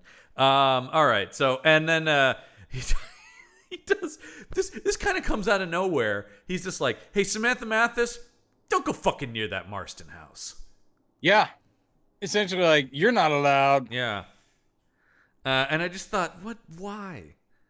Like, well, I know why, but Because it's she bad. will. Yeah. And I don't want to give anything away, but it doesn't go well. I assume that's what's going to happen. Once again, though, I don't know what doesn't. changes they're making. It doesn't. So then a moment that's supposed to be creepy is where the Glick mother picks up the phone and it's her dead son going, "Mommy." Mommy. And then she starts crying, and at least the husband is aware that this has been going on. Is like, because he grabs, he's like, "Who are you? What's going on?" And they don't say anything. So apparently that's been going on for a bit, but he's not privy, because we find out she has talked to them and then invited them over, because eventually we'll get the door knock, and she opens the door, and this is a TV movie that says, we're not going to show you because it's scarier if you don't see. Instead, we're just going to show her going, "Ah!" Yes, exactly. And so the other thing I was thinking about is, were all these King miniseries not as good as I remember them? Because I remember loving all these like TV Stephen King things, but now I'm starting to think, but this one, I don't know. Anyway, I just had that thought I mean, to tell you the truth, TV King I've never really liked, except for the original Salem's Lot, and Castle Rock, and Chapel 8, and of course those are recent. But like, I remember liking The Stand and It, and I thought okay, granted, I will say The Stand and It did what they could for their time. And actually, their sensorial. I came like to TV, broadcast TV. I came to really like the Stand miniseries when I watched that new one on Paramount that was terrible. I heard such bad things about it that I never even started. And it's another one kind of like this, where it's like, oh, they had the right idea of what to include, but oh, they made some key mistakes. Like, oh, you did do stuff that the previous one didn't do, and you did have good actors. Marsden as the lead in that, great choice. But all right. Anyway, watch out, John Campbell's coming for you. So then Crockett comes home and his daughter's real sick, like vampire sick. She's like, I just don't feel good. He's like, you're burning up, and he's like, why don't you take off this creepy necklace that has a satanic goat head on it that I brought you from that antique store? And she's like, no. And he's like, okay, honey. Yeah, all right, fine. My bad. Never mind. I'm sure this won't come back around. So then Andre Braugher sees Mike at the bar, and he's all hopped up. Yeah, this is the thing, is that it's a pretty sudden shift, and because the disjointedness of all these side stories, even watching this, if you know that, you're like, oh, so he's already encountered Duds or maybe Barlow? We don't know. Yeah. But we do know that the change happened off camera. Well, because Braugher thinks he's on drugs, right? And he's this is the same as in the original. Yeah. It's like, are you okay? You seem pretty messed up. And Andre Braugher also taught him. So he's like, look, because Andre Braugher has been a teacher in the school for 40 years. Yeah, yes, he has. So he's like, look, you're clearly messed up and you're not safe to drive. I tell you what, I've got a spare bedroom. Come back. We'll just, you take it easy, and I'll drive you back in the morning or whatever. He is a nice guy. He's doing it is a bad look, I will just say, if you are the known gay guy in the community. Well, they do at least. They acknowledge that in this version, because that is the whole suspicion. Like, why was that young hot guy in your? And he's like, wait a minute. What are you getting at? But I was confused too. There's a weird moment when he takes off his shirt when he's in the bedroom. Yes, and we're supposed to think that he's Andre Braugher's character's like, well, I'm not immune to seeing a hot young man. But then they also do the thing about those bruises on your chest, and you're supposed to be like, well, was he checking out, or was he looking at that, or a little of both? Oh, one from column A, one from column B. By the way, watch Glory instead of this if you want a better Andre Braugher as well. I'll just throw that. I'll just keep telling you other stuff to watch, folks. There's all kinds of things that this man has done. Do you remember Hack with him and David Morse? I do remember Hack. It wasn't great, but that's a great parent. That's a great parent and kind of a fun idea about a cab driver who solves mysteries. It would have been a great 70s like mystery wheel show. And needless to say, you bring that up, I think of Terriers. Another great, almost 70s.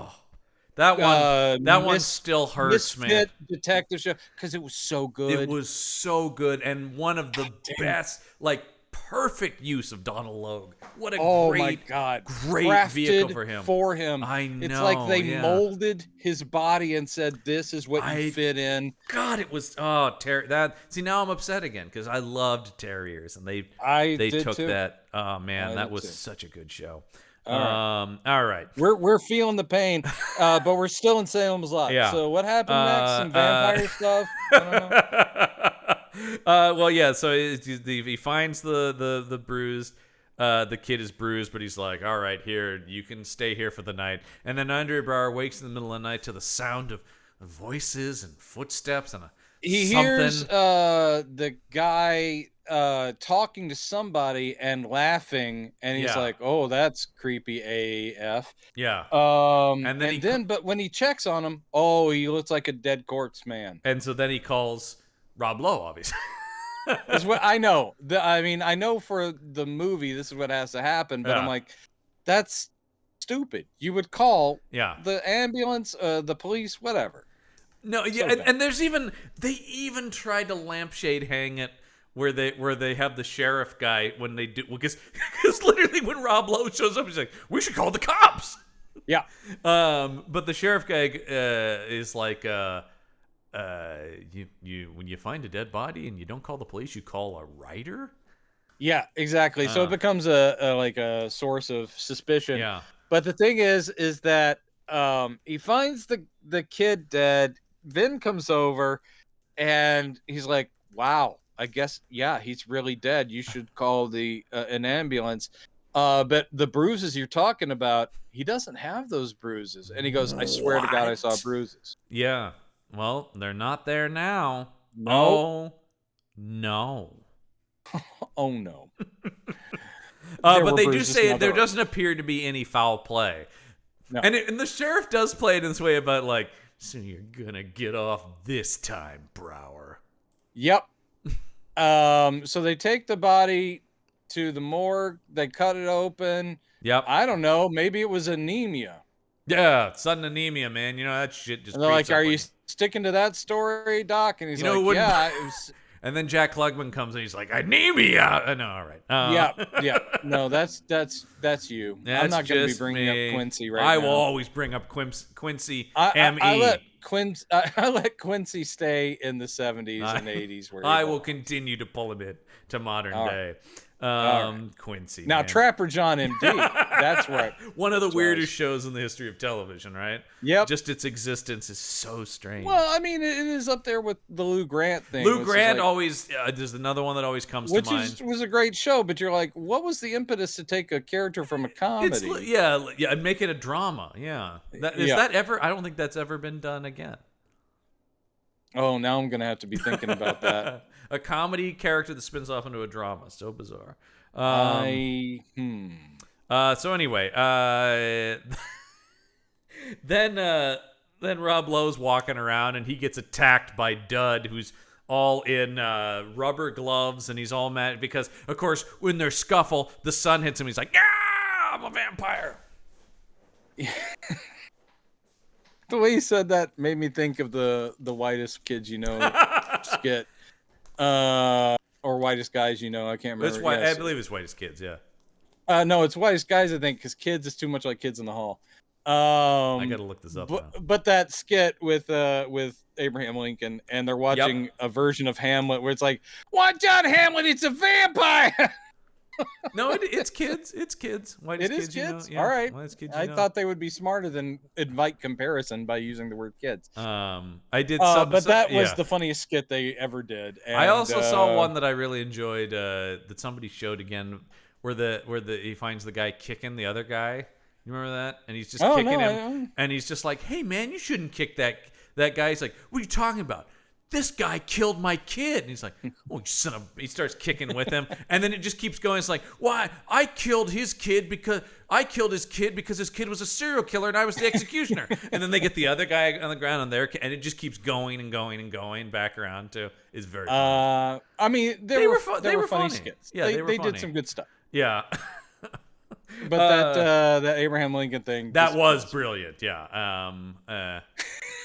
So all right. No, acties, stop the play. I gotta take a piss.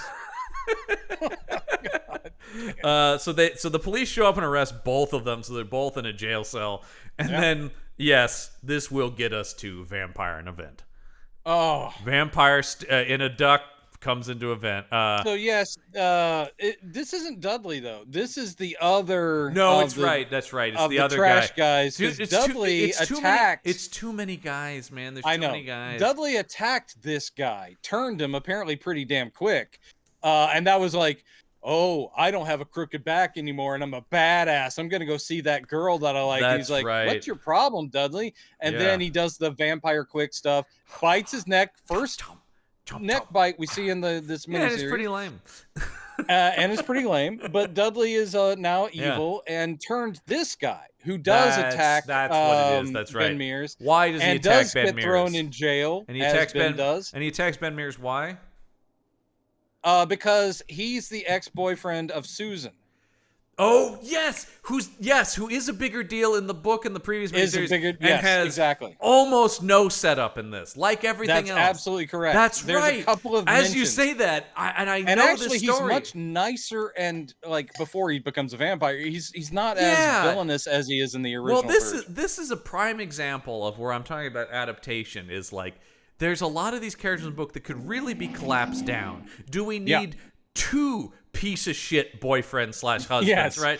Do we need which is probably why they decided to write him slightly different here and make him not a bad guy, but that's what I'm talking about, not like the guy that she's choosing. Yeah, it's like could we just get rid of the whole doctor subplot in this thing? Yes, we probably could. Yeah. Well, in the original, the doctor was a middle-aged man. Well, no, and that's the thing is they created the doctor one, which is stupid. So anyway, Andre Braugher comes home, and what's this? It's Mike undead, and he's all pale, and he's literally got the incision marks from the autopsy. The closest thing to a creepy image in this, I thought. Yes, it is. And also, instead of him basically everyone in this that becomes a vampire is instantly like, and now I'm totally evil. This guy is actually sympathetic because he's like, oh God, what happened to me? He's confused by it. And he's like, he goes, and Andre Braugher's character, he goes, you're dead. Yeah. Okay. Do you understand? And he's and that's when he finally is like, and he looks down at his chest. He's like, oh my God, what happened? It's pretty eerie. Eerie. And Braugher, when he starts doing like, I uninvite you from this house in the name of God. I can't. It's like, dude. Well, it makes me go like, where's an Andre Braugher like vampire hunter movie? Yeah. Oh, Jesus! Some kind of modern version with an Andre Braugher as Van Helsing. Oh, I want that now. All day, man. Guess what? I just started my own TV network, and I just greenlit that. Because that would be incredible. That would be the best thing ever. He's got all the gravitas to do that, and this is close. He has to extra to spare. Yeah, I mean, and this is getting to that level of what I love about the Hopkins Van Helsing when he's going, in the name of God, I cast you. Well, what's great is this, and the original and the book also have this character be the one who's like, I know it's crazy, but here's the thing. Possibly vampires. But in this one, it is just because you just accept that Andre Braugher is sitting there going like, oh, well, this all makes sense now. And so he's thinking on his feet based on his own intellect and saying, I revoke my invitation to this house. You have to go. Yeah. And then it's just awesome. It's great. I do think this is probably the best character to play. Like, not only is Andre Braugher a great actor, but Matt Burke is a great character. He's a great character, very sympathetic. And if you get a good actor, this can really be. If you can't be Ben Mears, yeah, or Mark, right? This is your other hero. That's what I'm saying. Like, this is the character actor role, like where you can really be like a spotlight supporting turn. And when you die because you're a great character actor, people will grieve. Absolutely. And actually, it's true of the original because it was Ed, what's his name? And I can't believe I'm forgetting from St. Elsewhere. Yeah. It's Ed. He's great. No, it's not Ed. It's not Ed Flanders. Not Ned, but Ed Flanders. No, I said Ed Flanders. No, Ed Flanders plays Dr. Norton. You're thinking of it was Lou Ayres. Oh, Lou Ayres is right. I did. I conflated. I combined Doctor and. But Lou Ayres was great in that too. They're both great. Actually, Ed Flanders is also great as the Doctor. That's the thing that really works about the '70s one. Also has a bunch of great character actors in it. Yeah. And that really works. And turns out that's the one you should watch, everybody. But similar to that, when you talk about that, it's the same thing about we don't want anything bad to happen to Samantha Mathis. You know, it's another same thing. Much like I didn't want anything bad to happen to Bonnie Bedelia. I never want anything bad to happen to either actress because there's literally I had crushes on both. 2 whole Die Hard movies about not letting anything bad happen to Bonnie Bedelia. Never let any bad thing happen. Absolutely not. It's up to Mears and John McClane. Yeah. To keep Bonnie Bedelia. There's an idea. John McClane versus vampires, you say. I don't want to mix those genres. I'm usually all about mixing genres. I'm just a New York cop, but this Nosferatu's got to go. It's like, it's another Christmas, but this time with vampires. Christmas would be a rough time for vampires, man. All the crosses and religious imagery. Oh, yes. Boy, there'd be a lot of trouble there. Yeah. All the competition from the Grinch. Well, I'm sorry. That's yeah, hey man, Christmas already has a villain. You thought Christmas only had one villain? Think again. That's right. Dracula steals Christmas. That's the worst thing. You know what though? I don't think I'd have a hard time selling that at all. No. In fact, you probably already have a check somewhere waiting for you. What's this? It just showed up. It appeared as if out of nowhere. Holy crap. So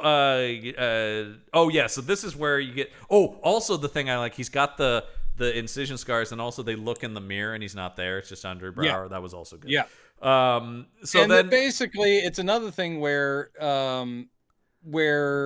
teacher guy Andre Braugher is calling Ben Mears and going, this is going to sound crazy, but vampires. Ben Mears isn't out of Ben Mears is in jail at this point because the next scene is Mark, where the Glick kid comes to his window, which doesn't work nearly as well as we talked about. It's the same thing though, where he grabs the cross off of his horror diorama. However, you'd expect him to be smarter, because what you would do is open the window and do the cross at the guy outside. Instead, here, our horror movie fan guy actually says, okay, come on in. I know. He invites him in and then gives him the cross. But it's like, the whole point of this character is he knows the rules of the monster. Yeah, you should not be inviting a vampire in, stupid. Even if it is to burn him with a cross. Yeah. Stupid. Very stupid. Mark is this stupid. Mark is not as good as the other Mark. Not at all. And once again, not the actor's fault, but just not the actor's fault. So now we get the vampire crawling through the duct Basically, system. they're in different cells. This poor actor. And the other guy's like, hey, Mears, here's the thing. I'm not like I used to be, and I'm going to kill you as soon as the sun goes down. And he's like, yeah, whatever, you crazy drunk. I don't know what your problem is. He goes, can't you hear me? I'm in the vent. I'm coming over. He goes, you can't fit in the vent, you stupid guy. He goes, oh, yeah, I can. I just had to bend my shoulders and do a thing. And then he goes, take a look. And he looks in, and it's a bad CG nonsense of a guy in a vent. This poor actor having to just be like, his face is in the vent going, Mears! By the way, here I come. I'm going to kill you. Todd McDonald is this actor who plays Floyd Tibbets is this character's name. Yes, Floyd Tibbets, the ex-boyfriend. He is from Canada, not Australia. Oh, okay. Though he primarily works in Australia. That's right. He is from whatever. He ended up going to the. What's that all about? Yeah, he graduated though from Australia's National Institute of Dramatic Art. So nice. he ended up from Canada. Anyway, once again, none of this his fault. I just felt bad for him because this is one of the dumbest images in the thing. Yes, is the hands and then his face going, "Me's gonna get you." It's supposed to be terrifying.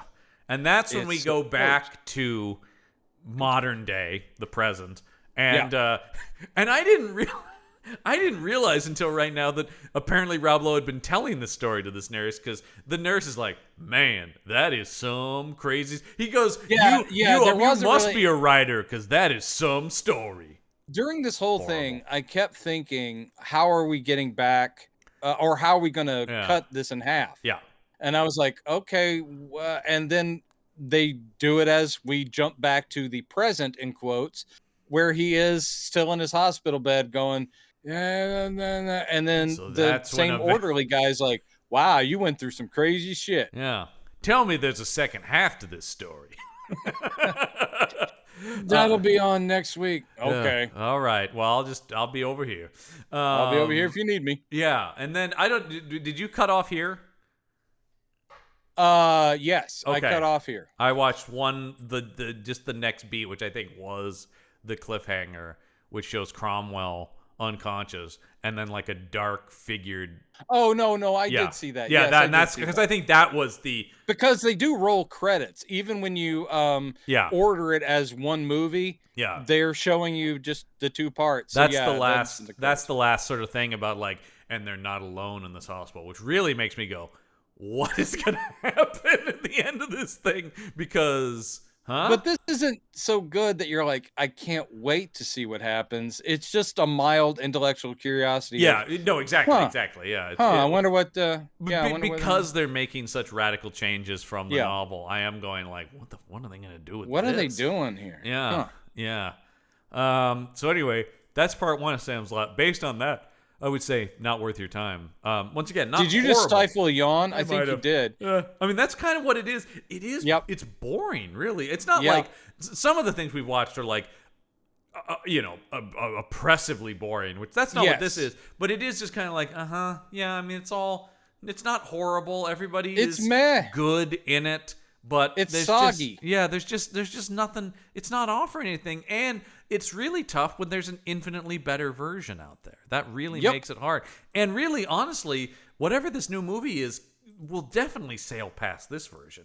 Just based on it being a Warner Brothers feature film, right? Like it's it's also the new version, I believe, is written by the same guy who did the It movies for Warner Brothers, which I thought were very good.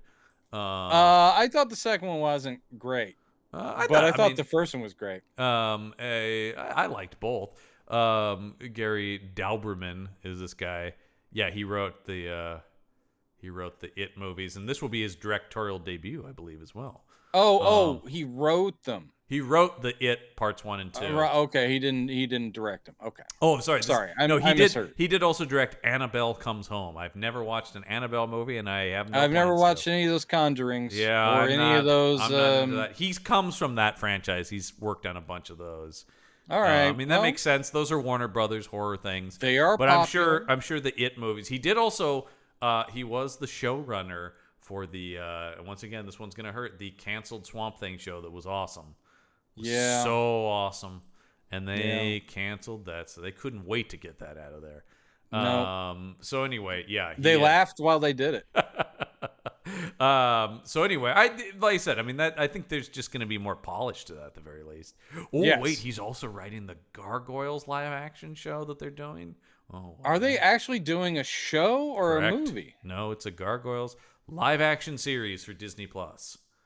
Wow. Yeah, I am very excited about that. I love Gargoyles. But you got to have David Keith doing Goliath. You got. Well, he is attached according to this.